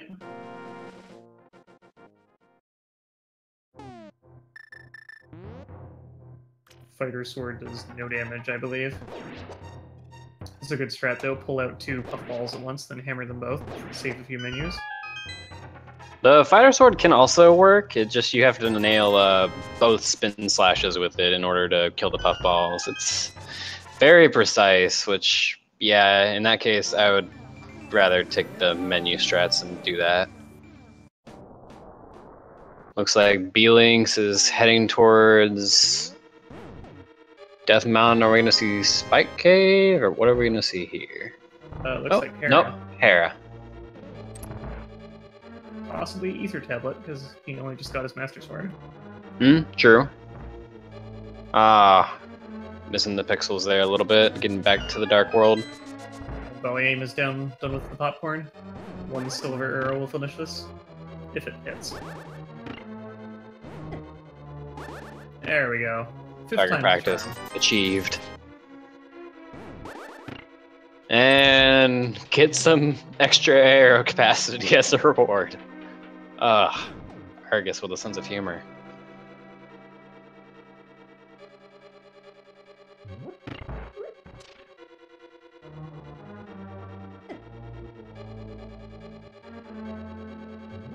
Neal taking a little stop to the side to get some more health and magic.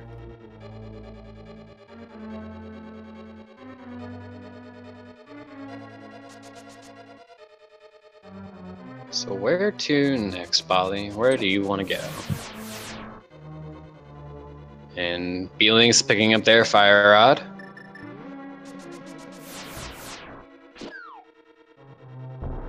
Neil taking the little safety door here. That way, if he dies on the laser bridge, he'll just respawn right there. It's a safe call. Yeah, it doesn't cost much time. Also wanted to conserve magic a little bit here. Yep. Because unfortunately, he doesn't have the mirror shield like a couple of the others do.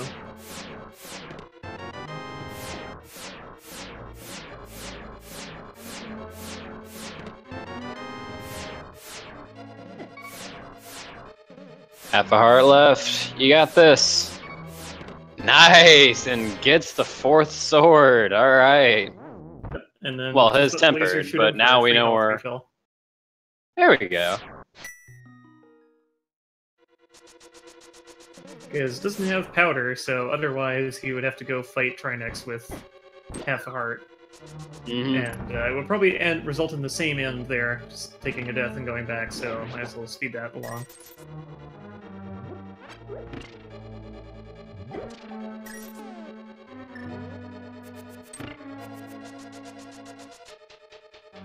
I guess the one last big mystery left on the board here is half magic for the most part. We've seen pretty much every other item in the game. No magic powder yet, although there's not... Oh yeah, that's true. That. Somebody found shovel, although I don't think anybody has cashed in. I believe that was beelinkz swamp fails as well. the bomb jump, but he can try it again. When you bonk off the wall like beelinkz did, it increases your window there from 2 pixels to 6 pixels, but it's still fairly precise.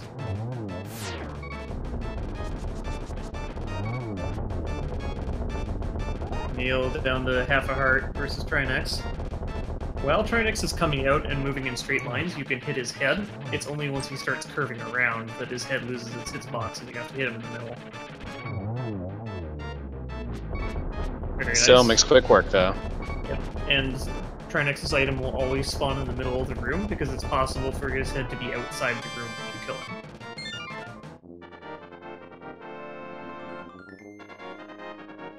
The only hurt that matters is the last one.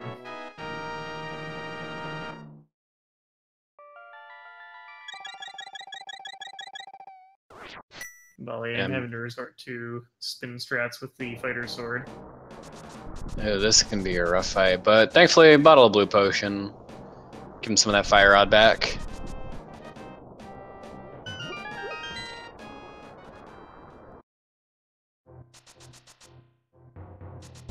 He's got the good bee helping him out too, I just noticed.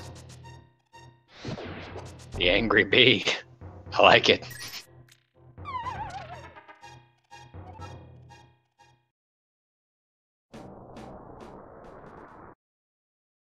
And down goes the moth. And beelinkz finishing up Moldworm here. Trying not to fall in that pit in the middle, that'd be particularly bad.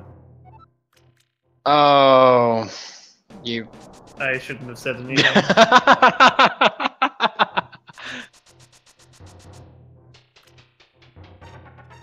That was especially bad because he killed Moldworm with that strike.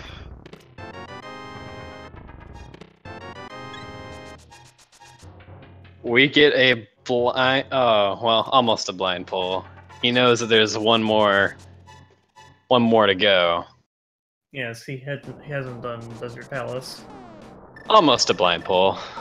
Got too excited there.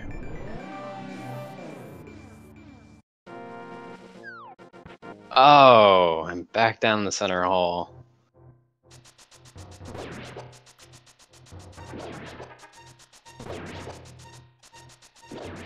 Straight through the donut.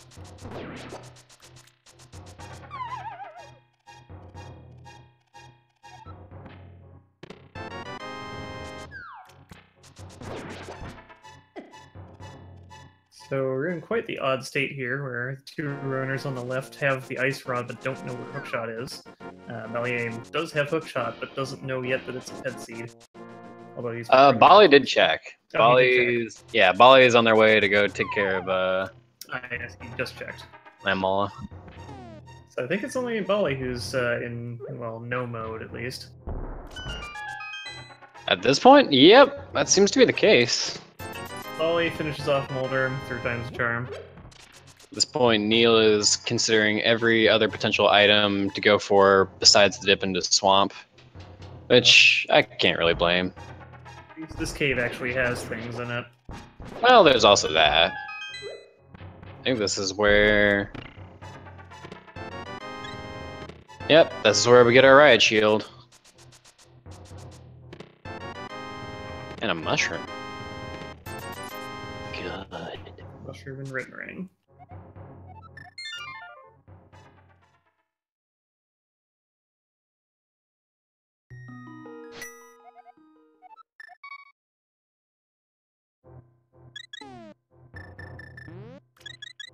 Baliama opting for the fighter sword against Lenmolus. Might have forgotten that he has silvers, which would one-shot each Lenmol. Still making decent work. There's beelinkz with the coffee break strats. Ah, yes. This is what it's like. If anybody needs a drink, this is as good of an opportunity to go grab one as you might be hoping for. Hope you got that drink quick. It's already over. Hey, Neil managed to grab a drink in that time. Get a big glass of blue potion.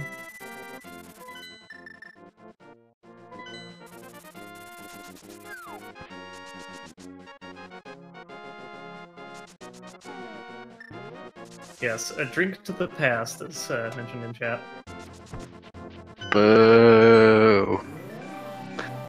I'm laughing, but boo.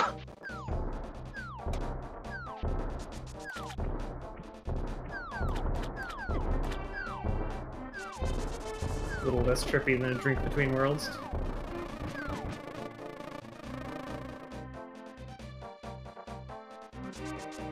Time for our third head pull.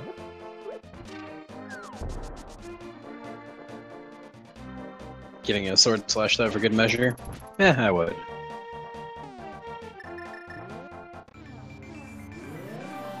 And looks like Neil wants to do some more overworld checks. Gonna find a heart container in here if I remember right. Yep. Not what they wanted, but not gonna complain about it either.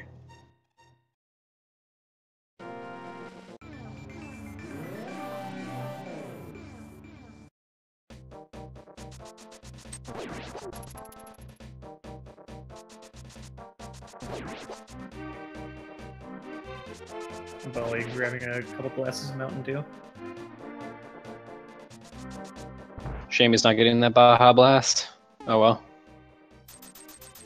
None of the code red either.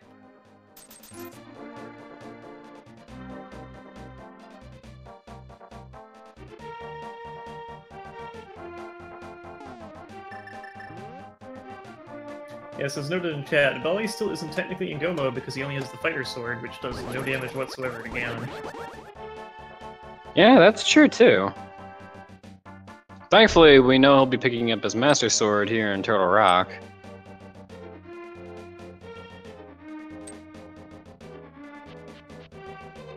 But doesn't look like he's going to go back to grab the sword in the pyramid, or at the Peg Cave in a Village of Outcasts. Speaking So, of pyramid, we have Neil checking with Fat Fairy.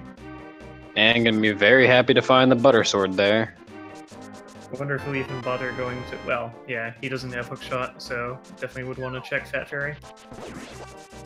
We just have our first finish as Andy, first place, with 139.05 for his time. GG Dandy. And it Andy looks like... doesn't even need the hookshot, he can just hover wherever he needs to go. Yeah, I think he does it to show off. That's my guess. Blue's missing those fire rod shots on the torches there. That's unfortunate. You'll have to go around for another cycle.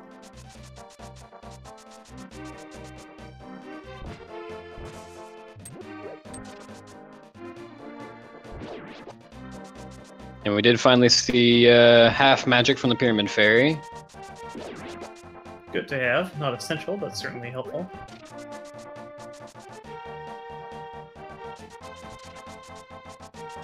And beelinkz getting his riot shield. Oh, Blues. gonna have to take another go around of that.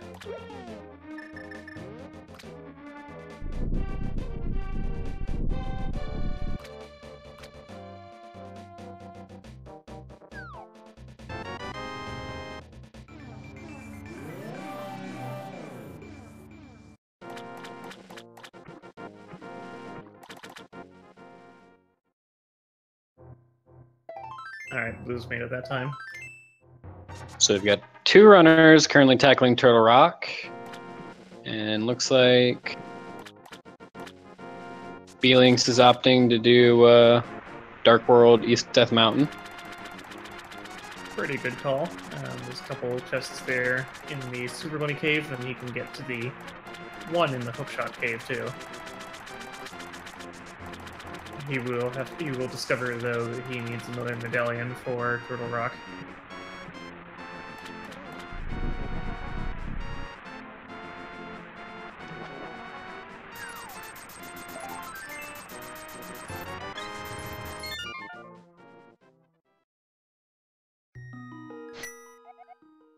₹500 disappointment for Neal.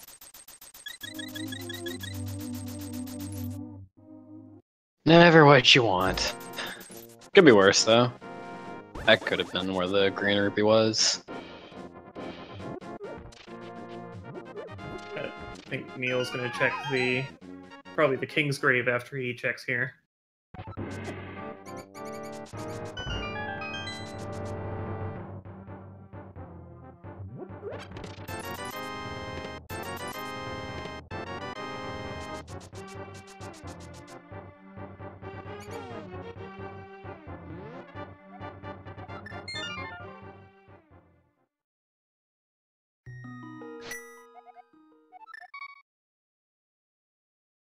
And let's see, we've got Neal. Where are you going to go next?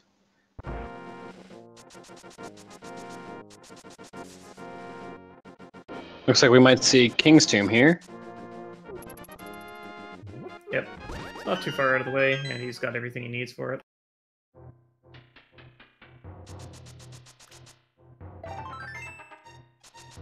And looks like we're going to see Bali and Blues just give each other a virtual high five as they pass each other. Oh, Belly doesn't quite avoid the bunny beam.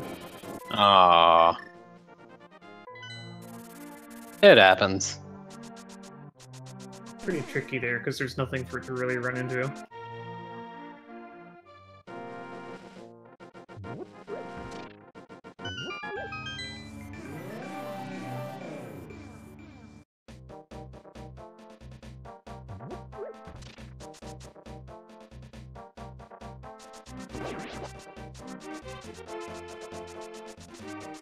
All things considered, though, this is going fairly well for a pedestal seed. This is still...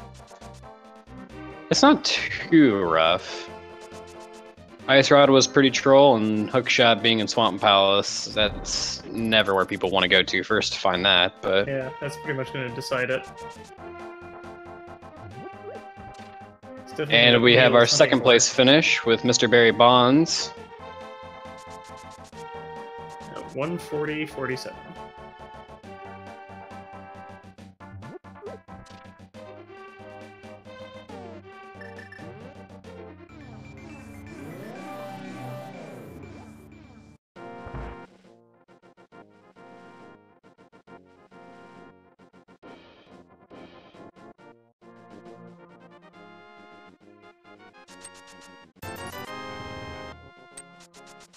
And it looks like beelinkz is gonna make their way over to Skull Woods.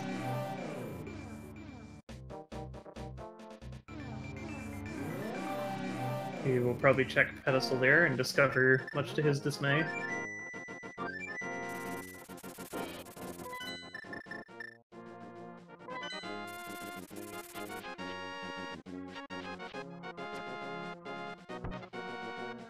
And Neal is giving a tour to the purple chest.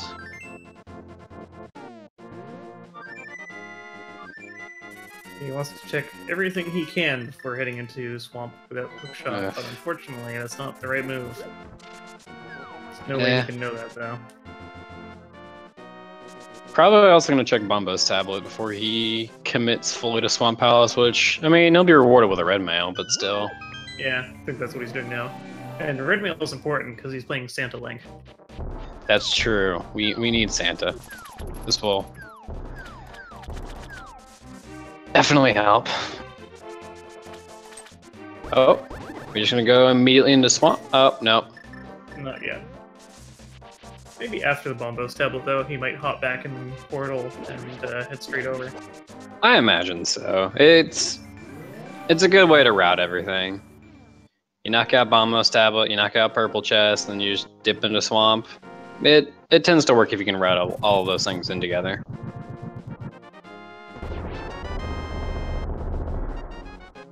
And Santa has arrived. Maybe a few days after Christmas. Yeah, better late than never.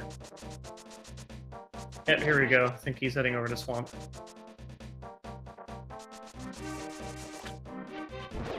Baliama has gotten his Master Sword, so he is finally technically in go mode. Although Master Sword strats against Ganon aren't really particularly fun. Yeah, no. That equates to 12 spin slashes for the first 2 phases, and then another 4 for phase 3. That can be a rough fight.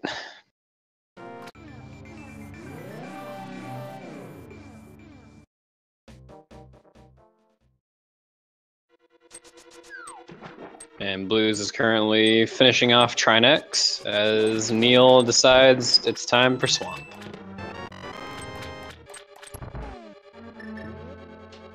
You have a couple more finishes. Sonic AM in 3rd place with 145.15. Gemini with 4th place, 146.03. And Kova 46, 5th place, 146.57. Very nice. GG's. Indeed. Pretty good times considering what they would have had to have gone through.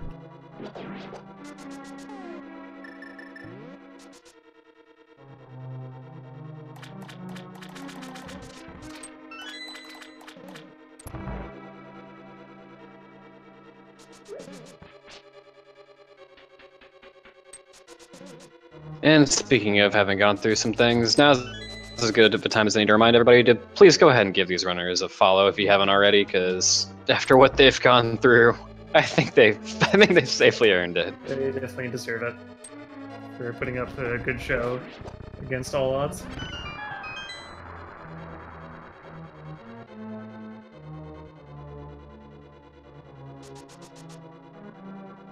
And Neal getting his hook shot wasn't the happiest about that. I can't really blame him. Oh, no, absolutely not.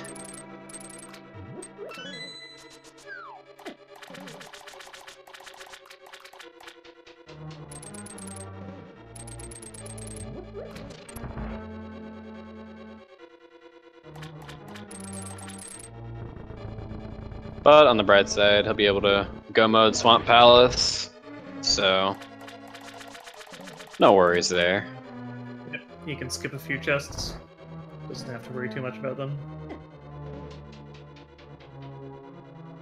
True. And with Red Mail, Butter Sword, Mirror Shield, Half Magic, he's gonna feel pretty comfortable going into Ganon's Tower. Yep, and with Baliama taking Trinex's burrito, he's off to Ganon's Tower. I suppose that means it's time for the old number guessing game, is that right? Yep, that's that time again. Pick a number between 1 and 22, I think. Yep. 1 and 22 for where we will find the big key. Do you have a number of choice that you like to go with? I think it will be fairly nice. Let's say 7. I think after this seed, I'm gonna hope for niceness. I'll go with 3. I'm hoping for it to be on the torch. They don't deserve tile room on top of a pedestal seed. They really don't. Well, at least they didn't have to fight Aghanim. Truth.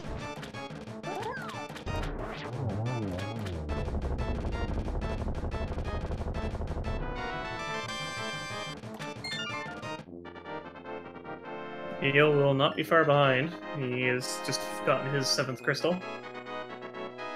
I've seen everything in chat so far, from low-ranging numbers to 22 because this seed. I mean, it wouldn't really be that surprising. It really wouldn't. I'm hopeful for him. Of course.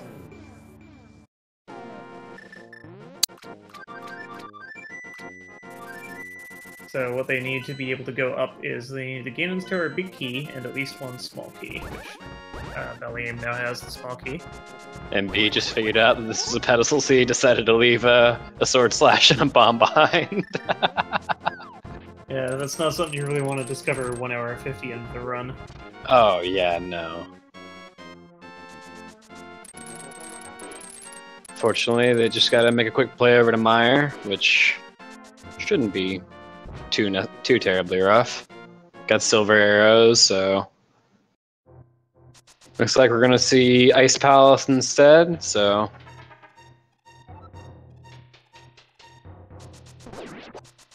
we'll knock that out. Alright, chest number 3, bomb, or 4. 5 is blue rupee, 3 was torch. Yeah. 6 is arrows, and 7 is BAMs.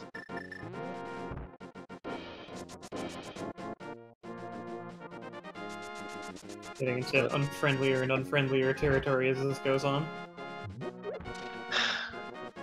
Come on. You guys have earned some luck. That's not luck. Alright, we're up to 8 so far. We'll go halfway and put it in vanilla.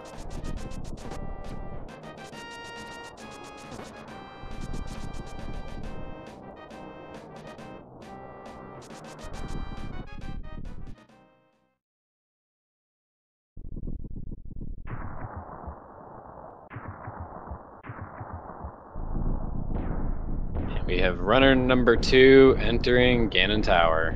And there's the big key at the same time. Oh, yep, there we go.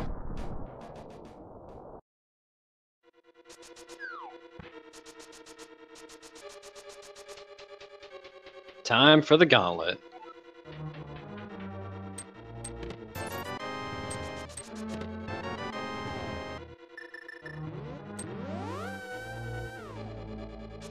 In the meantime, we've had a number of other people also finish the race, with Stogie in 6th, Mentos has finished 7th. We have Evanitis in 8th, with Zoda Stone at 9th. Zyrak in 10th, Super Taylor at 11th, Unfit at 12th, and Walking Eye at 13th. And Monossi just finished at 14th. Which, getting sub 2 on a pedestal seat is pretty good. Oh yeah, for sure. And this was, in a number of ways, a very trolly seed. Definitely. There's a couple double dips that were required, not to mention the hook shot and the ice rod.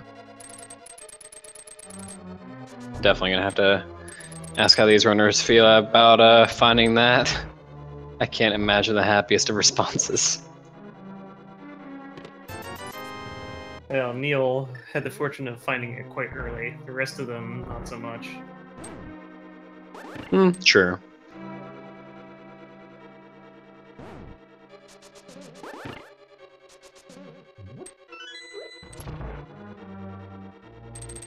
And Baliama does still only have the Master Sword, so we're going to end up seeing Master Sword Ganon strats.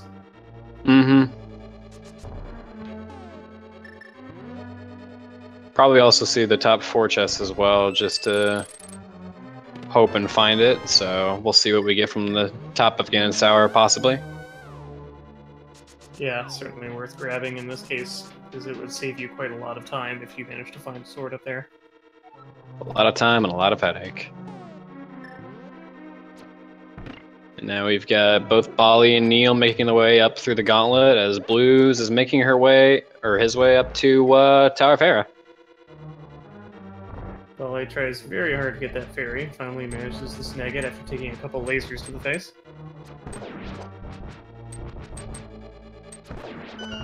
And beelinkz is going for the Ice Palace bomb jump to try to get through this dungeon. Yep, it's quite precise. There's a few different setups, but they're all pixel perfect. Mm-hmm. It's best to try to angle or aim for that with a sword, but the problem is the sword measurement differs between Master Sword, Tempered, Buttered, and all that. So it can be tricky to try to judge where you need to be on that one. Yep. Unfortunately, he is low on health, and we have to try and do intended strats. Which is fine. Ice Palace is still... It's a rough dungeon, no matter how you slice it, but... But he does have Samaria, so that'll save him a bit of a headache. Yeah.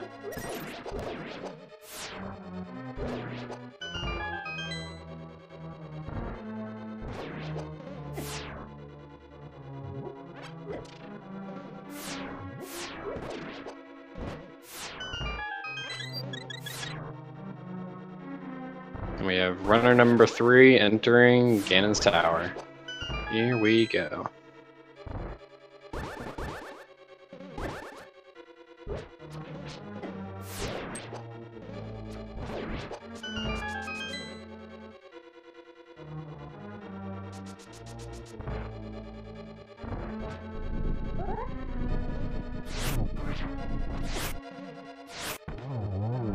And making quick work of one of the land mollas.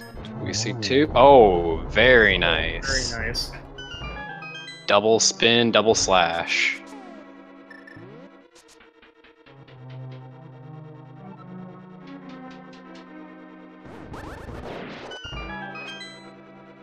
Samaria strats against the Whisperers. Mm-hmm. Looks like we're gonna see...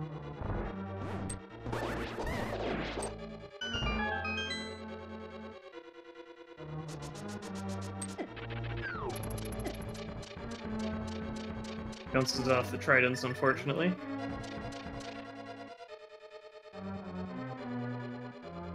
And a piece of heart at the top. Oh, it was nice.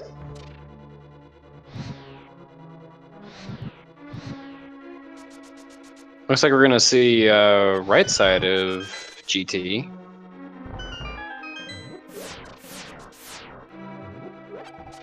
Sometimes it pays off, but... Unfortunately, this might not be the case, but we did find powder at the top of Ganon's Tower. Not a bad find. Not too helpful at this point, though. I don't know if there's even any anti-fairies left. One more fetch quest to round the game off. He does only have the Master Sword. He might be tempted.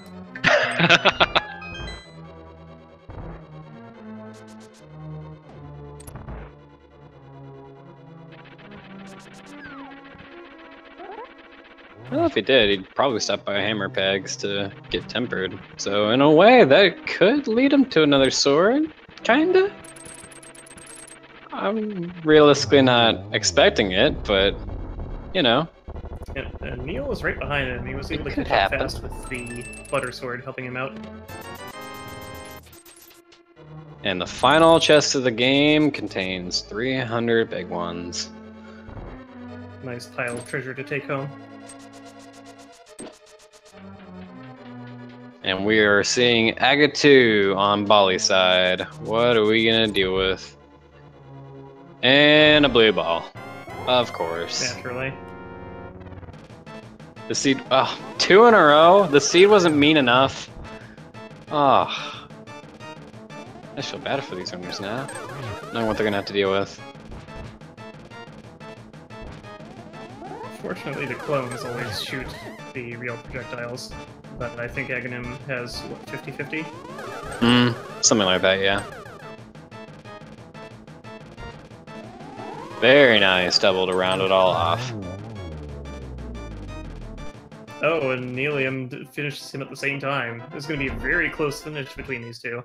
beelinkz, unfortunately, taking a death in Ice Palace.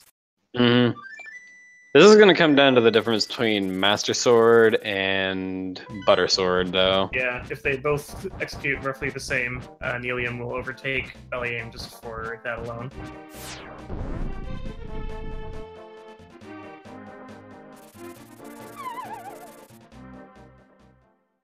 Alright, we've made it to Ganon. Let's see this. Thank you for subscribing to Gastropod Facts.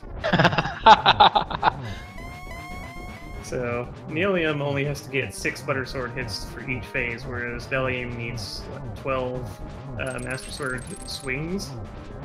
Or spin slashes, rather.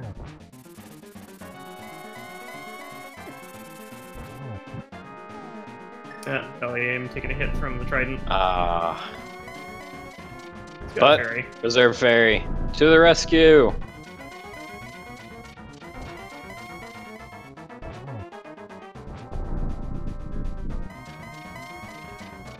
Alright, and Neil has entered phase 3, or about to enter phase 4, and started off with a single.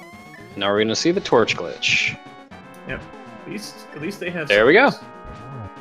Yeah, torch glitch. If you light the glitch, or sorry, light the torch on the left-hand side before the one on the right goes out, then the one on the right will never go out.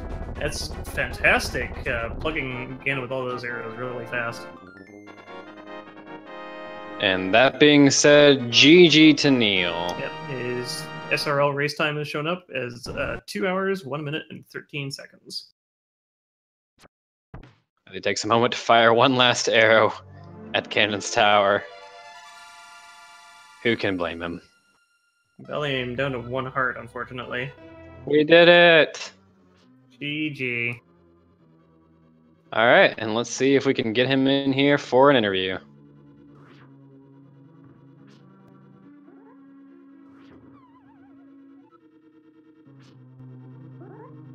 baliama also showing off here. While the hookshot is extended, you are actually invulnerable, cannot be hit, so it's useful for letting the fire bats go past.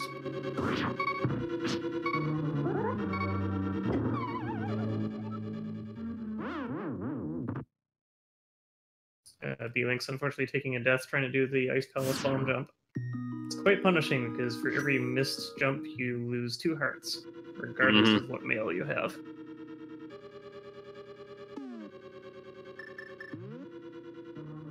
Unfortunately, Bali also took a death at Ganon Tower, so... Or, sorry, at Ganon. So it looks like... What's gonna happen? He's off to go grab some fairies, I think, from this little underground fairy hole. Alright. Not a location you normally see outside of Entrance Rando.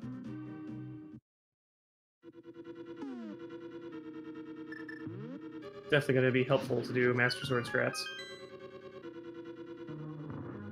Oh, interesting. Apparently, if you shoot an arrow during Ganon's death animation, you get stuck until you shoot another one. That's according to Nealliam's comment there. That would explain the final arrow.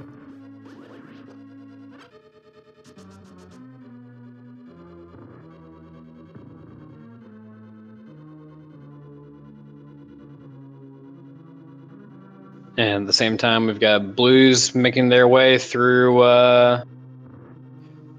the back top of the tower. I can't talk today. Yeah, nice thing about this room is you can spend most of your magic because there's a guaranteed full magic on the top right if you need it. And having half magic also does not hurt at all. Yeah, apparently the dig spot just had some heart pieces, according to the credits. Huh. That just doesn't surprise me anymore.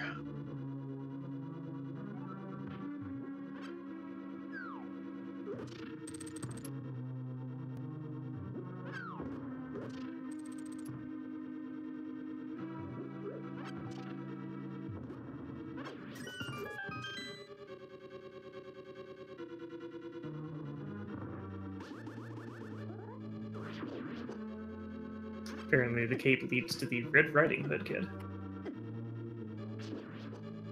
I've not seen that particular message before.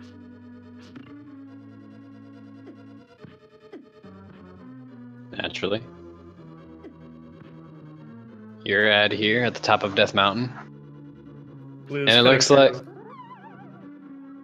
cutting through Moldorm without much trouble with the Butter Sword. And we're we're about to see an Agatu fight again. As Bali dips once again into the fight with Ganon.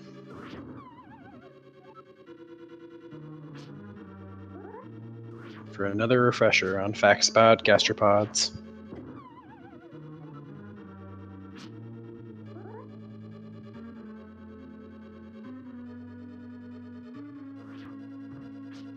Good setup there, though, for a couple of good spin slashes there, and they just managed to count for 2 hits each because the spin cycle lasted just long enough to get the second hit. So very nicely played there. And looks like he's entered phase 2. Arguably, this is the roughest one. Yep, it looks like he was saving his magic for it, so you can just wail on Ganon with Cape. Yeah, no, I would. It's a good call. Probably might want to use Cane of Birna, since it has slightly lower magic drain, I believe. It does cause more lag, though. Hmm.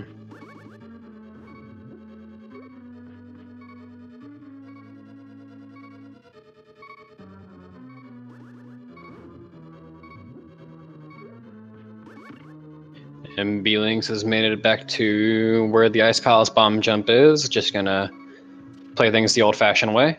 Oh, that's unfortunate. A death to Ganon. And comment in chat, you cannot actually start a spin while you have Cane and Brian out, so that is why. Thankfully, Bali picked up those fairies, so that'll help make matters a little bit easier.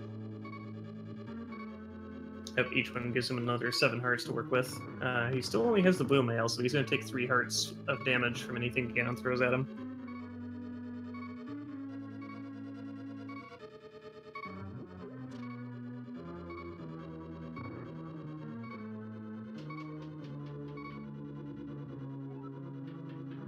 And looks like we're about to hit phase 4 of the Ganon fight for blues, and oh, Bali takes another hit.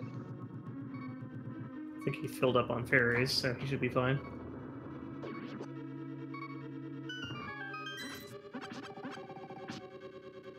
I hope he has the potion that he's just saving, though, because he's been doing magic for the torches. Yeah. And GG to BluesEclipse, who finishes with an official SRL time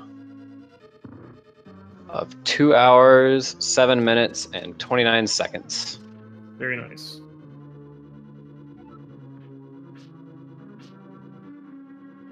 And we'll see if we're able to get them in for an interview.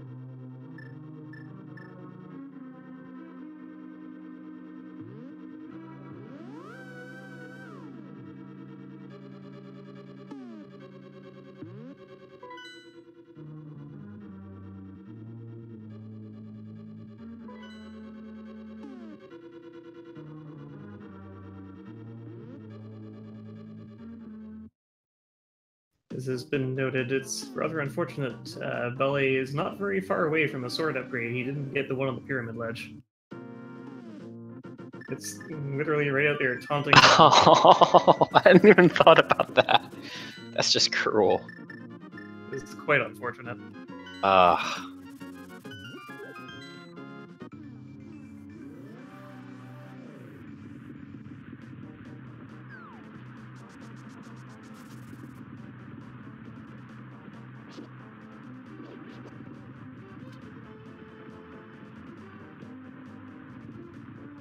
Bali gonna have to play this without the use of the torch glitch. I think it's a very small window in order to get it, but it definitely can save you a lot of headache. Saves you a lot of magic too, which is important because he does not have half magic. And he has to do spin strats too, which is going to make it even tighter. He does have silvers though.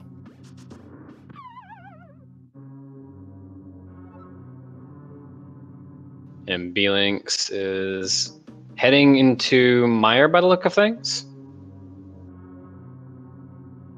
Which, yeah. Since they know that that's a required pendant for Ice Rod, it's a good move.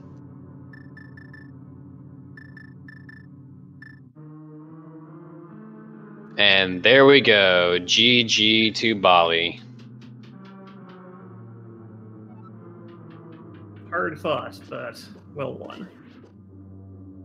Mm-hmm. His official SRL race time is just shy of 2:10, 2 hours, 9 minutes, 59 seconds.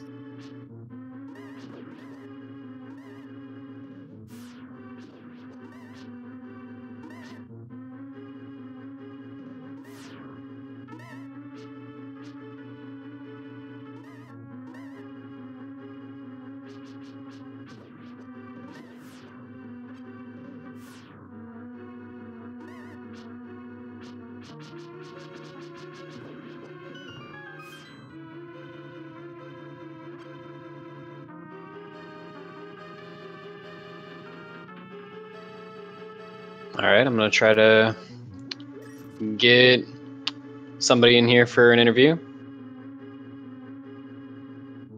Sounds good.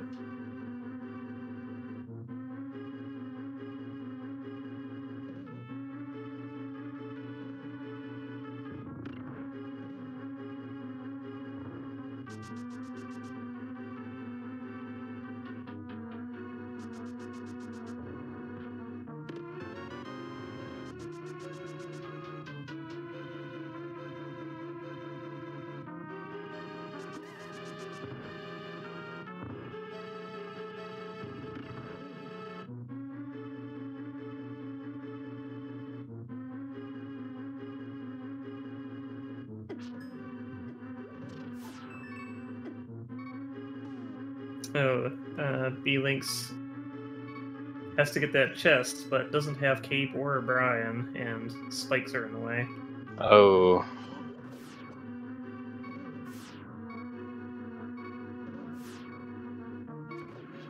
He's hoping for a heart drop here.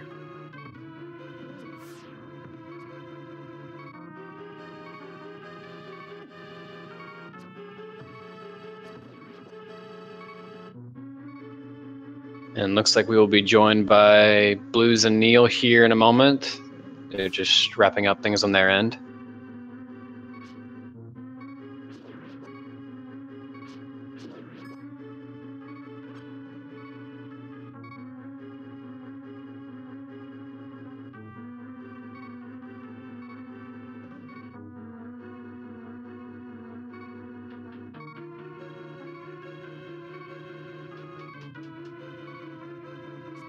All things considered, though, this has certainly been one of the trollier seeds that I've seen in a good while. For sure. It pretended to be friendly at the beginning. That was just to lure you into a false sense of security. Oh, this isn't so bad. I think this will be a pretty good seed. Suddenly required pedestal.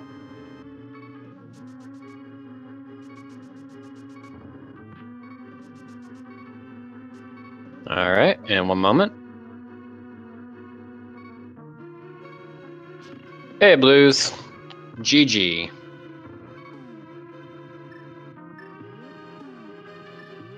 You are muted in Discord.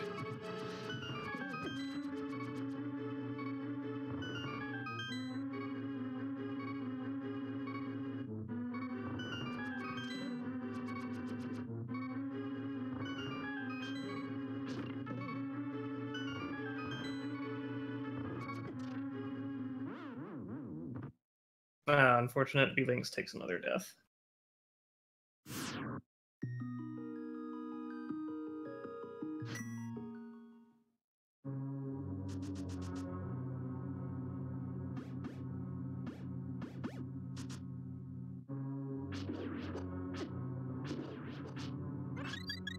All right, I'm gonna drag a Bali in here pretty quick. Okay, go for it. Looks like we have Neil here as well. Hey, guys. Hello. GG all around. That that was a seed. I mean, for all its trolls, it was fairly linear, in my opinion. Oh yeah, it was a linear one. Just, you know, good old ice rod pedestal seed. And how'd you guys feel about that hook shot? I think I gave it a double bomb treatment. Only two, huh? I wanted to place 4, but then I realized I cannot really place more than 2 at a time. Yeah, that's fair. That's fair. So tell us a little bit about what you guys were thinking during that one. I read the pedestal and then I figured, okay, I'm featured, so it has to be a Master Sword pedestal seed. And then post-game chat tells me about the tempered that was just right there next to me. Yeah, someone had pointed that out in chat, like, as you were going back up for the final attempt against Ganon, and I was just like, oh, yeah, that's rough. For the record, the 4 swords, it was the one in Turtle Rock and the one in Thieves Town, which you picked up. There was also one in the Hammerpeg Cave outside of the Smiths, and there was the one on the Pyramid. Ironically, I thought about going Pyramid, but then, like, I wanted to go there after Skullwoods, but I checked the pedestal and there was the Ice Rod, so I felt like I had no reason to go there. Yeah. I really should have trusted my gut on that one. Well, out of our featured runners, Neil, you were the first one to check pedestal fairly early on. Well, the beginning felt really good. It felt like I was doing everything right, and I should have just kept going into dungeons like I was. But, you know, that last item was like, surely this hook shot's not in Swamp, and of course it is. but all's fair. That's fun. I felt really bad about going dungeons, especially after, like, Misery Maya and Pod just gave me nothing at all. And I'm like, okay, that's a bit of time wasted. But I felt so justified when the pedestal text appeared. Oh, I went straight for the boss and Misery Maya, died to it, and then I just pretended that I killed it and just came back later. On an interesting note, you both went into Eastern Palace and tried tackling the Dark Rooms, and you both took a death at exactly the same time, and for a few minutes, you were both pretty much perfectly in sync, doing the same moves. It was pretty ridiculous. Pretty much all through the next dungeon, you're screen for screen. Oh, that's awesome. I'm gonna have to watch that VOD. Great minds think alike. And die alike, apparently. Yeah. How many odds did you have going into that dark room? I think it's like 5 at the most. First time I went in, I had 1, and I got killed by the Igor on the left side while killing the right one. So I died right before I picked up the small key. Yeah. Those dark rooms can be rough. Especially Thankfully, he didn't have to deal with too many more of them. Could have been, you know, Dark Pod, Dark Mire. I'm not too worried about Maya, especially with the gear I had at that point. If I didn't have Lamp, that wasn't bad. I would have definitely positively died in Pod Basement at least 6 times. I'm also going to drag a BluesEclipse in here, see if he's ready. Hey, Blues.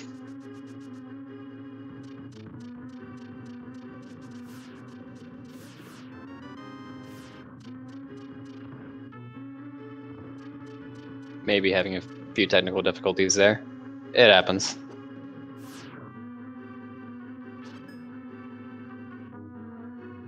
But yeah, this seed was... The seed had a few double dips as well, yeah.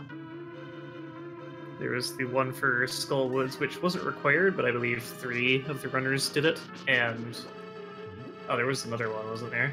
The Desert Palace, because it had gloves and pearl, but there was no light source at the time. I feel like it's almost unfair to call Skullwoods a double dip, because that front check is so free the first time you enter Dark World from Kakariko. I don't think I double dipped it. I think I waited till I found the fire rod. It's also just a V27 thing where Skullwoods just likes the heavier item. I think the only ones I double dipped were Desert and Mire. and just because I died in Mire, but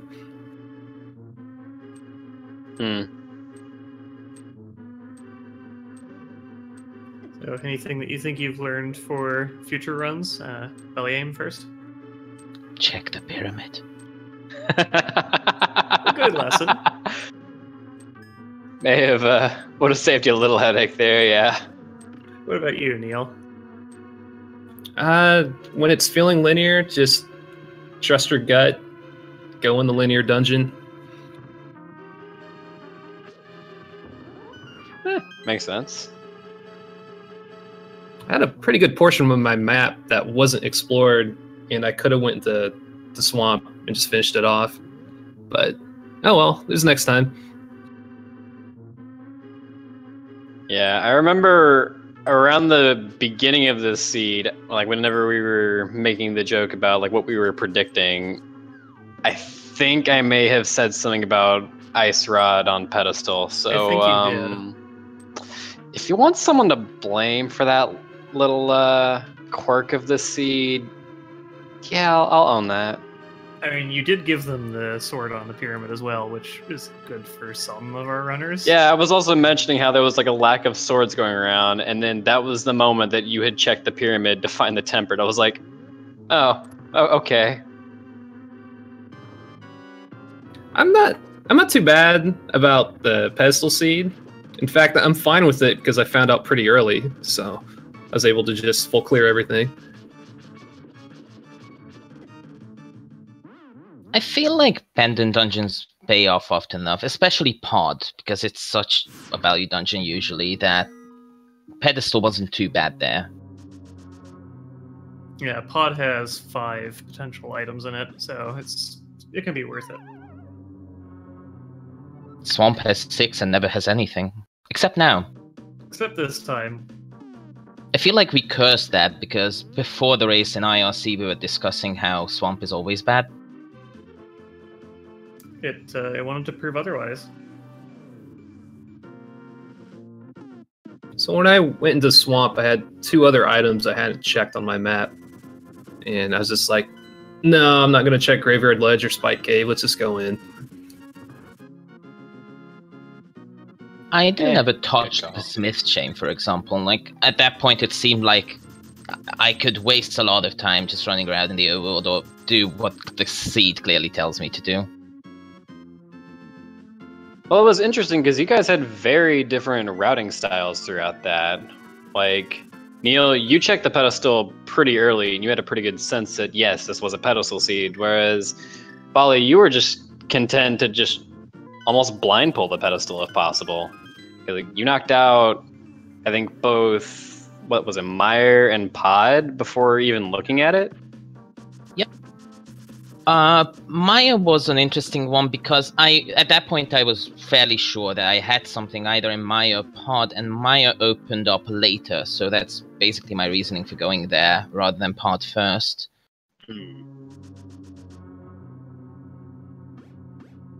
Yeah, alright. You'd also chosen to dip into Swamp Palace before you went back into Skull Woods, which, I mean, yeah, makes sense. I mean, 6 items whenever you'd already basically cleared Skull Woods, good play, but still, very lucky that you found the hookshot as early as you did, because then you weren't necessarily having to scramble around for that much. Unfortunately, that kind of led to you having to also full clear Swamp because you didn't know Ice Rod was on pedestal. I think I may have full credit anyway, just hoping that I get a sword, because at that point I was just running around with Fighter. Yeah, that's true. You held on to Fighter pretty much until T-Rock, if I remember right. Yep. So, yeah, that makes some sense too. That was pretty rough. On beelinkz here, the 4th streamer had no sword at all until 1 hour 40 minutes in. Yeah, they were looking for through a lot of other places trying to find it first. Right now, I think they just now got tempered. Am I seeing that right? I think he still has master, but yeah, they were in quite out of the way places this Oh yeah.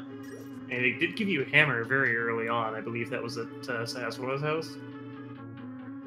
Yeah, it's true. Like, Kakariko was, like, loaded with early items, so you guys had a lot of different places you could potentially go to if you wanted. Yep, Bow at the tavern meant you could go straight to Eastern and clear it. Are you, Bali, are you just taking your rage out on that, Tempered Sword location there? Maybe. I'm not salty about that at all. No salt there. Do you want to go bomb the, Peg Cave too? Oh no, that place I hate. Oh, yeah, alright. I think Pyramid got enough bombs for both of them. Just maybe. I used to love doing the Smith Chain because of the 4 items, but it's ended up being such a waste of time usually that I really don't want to do it before clearing all my available dungeons. It's a tougher gamble to want to make right now, because you've got the Smith, the chest, the Peg Cave. If you path down around, you'll hit Stumpy if you haven't already. You'll get the that mirror spot. I don't remember what its name is. And you can potentially also get a Bamos tablet, which that would have also been where your red mail was as well. Where was the myths again? Oh, it was the digging game. But then I would have had to backtrack. I would have had to backtrack anyway if I had the myths at that point. So yeah, it would have made sense. Didn't think about it at that point because I was already set to go Hype Cave and then whatever dungeon comes next. Fair play. Besides, you also didn't have a Master Sword or above to even get the Bamos tablet, so... Yep. I don't think knowing that would have done you a whole lot of good there. If it... Like, I would have checked Bombos if I went that way, and it would have told me it was a sword, so I would have come back the moment I find a sword. Except if it's in Turtle Rock, which it was for me, that is.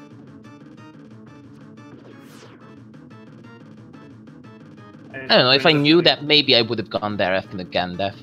I think you ended up having to do Argus with hammer strats as well. Well, I think that worked out pretty well compared to my usual hammer strats on It was Argus. very well executed, yeah. It got a lot of doubles. It was a good menu boss fight. Just, you know, it's always rough to have to do the quick dash from hammer to hookshot and back and forth again. Thankfully, you managed to get a lot of doubles on that fight, so you saved yourself a lot of headache. It was very well done. I was saying to myself that whole time, left down, because that's the fastest way from hookshot to hammer at that point, without the ice rod. So I obviously went the other way, like half the time. We've got Neil showing off your medallions there. I like them.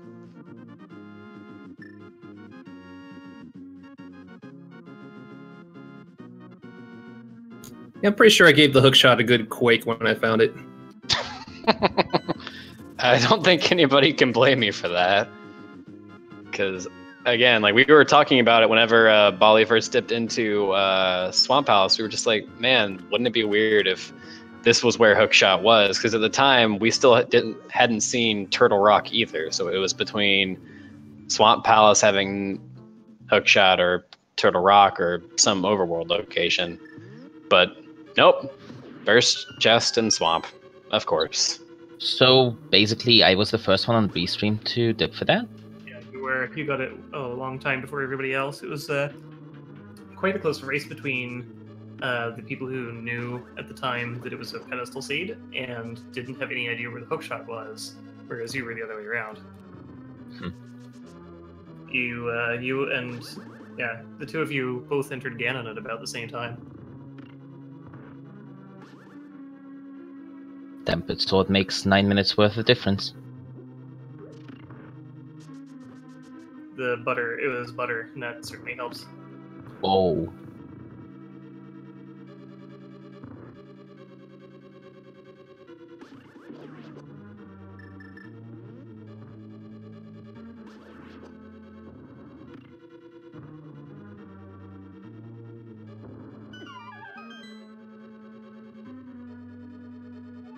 Well, I hope everyone had a happy holiday, and may your new year bring lots of cheer. Yeah, no, same to you.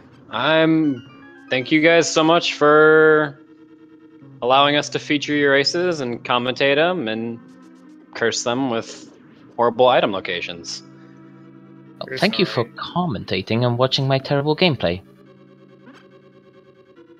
Thank you for playing and putting on a good show. Absolutely, you guys put on a pretty dang great show, all things considered. Pedestal Seed, always going to be rough, but you guys definitely put on a good fight for it. Make sure to give all of our runners here a follow, because again, with a Pedestal Seed, yeah, that's just enough of a headache to where they've kind of earned it. Really, they have. So far in this race, we still have... Let me see if I can pull this up real quick. We still have another 5 people running the rest of this race. So it has not been an easy one.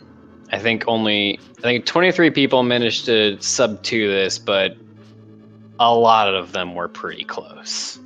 This was a rough one. But thank you guys so much for letting us feature and commentate you, and I wish you good luck in your future races. Hey, thanks a lot. Anytime. Very much, guys. Thank you. And in about 20 minutes or so, we'll be having the next race, which is going to be like Randomizer of some sort. It is Triforce race with Randomizer, including boss shuffle. Mm-hmm. This is certainly one not to miss. And that'll be right here on Speed Gaming too, so don't go away.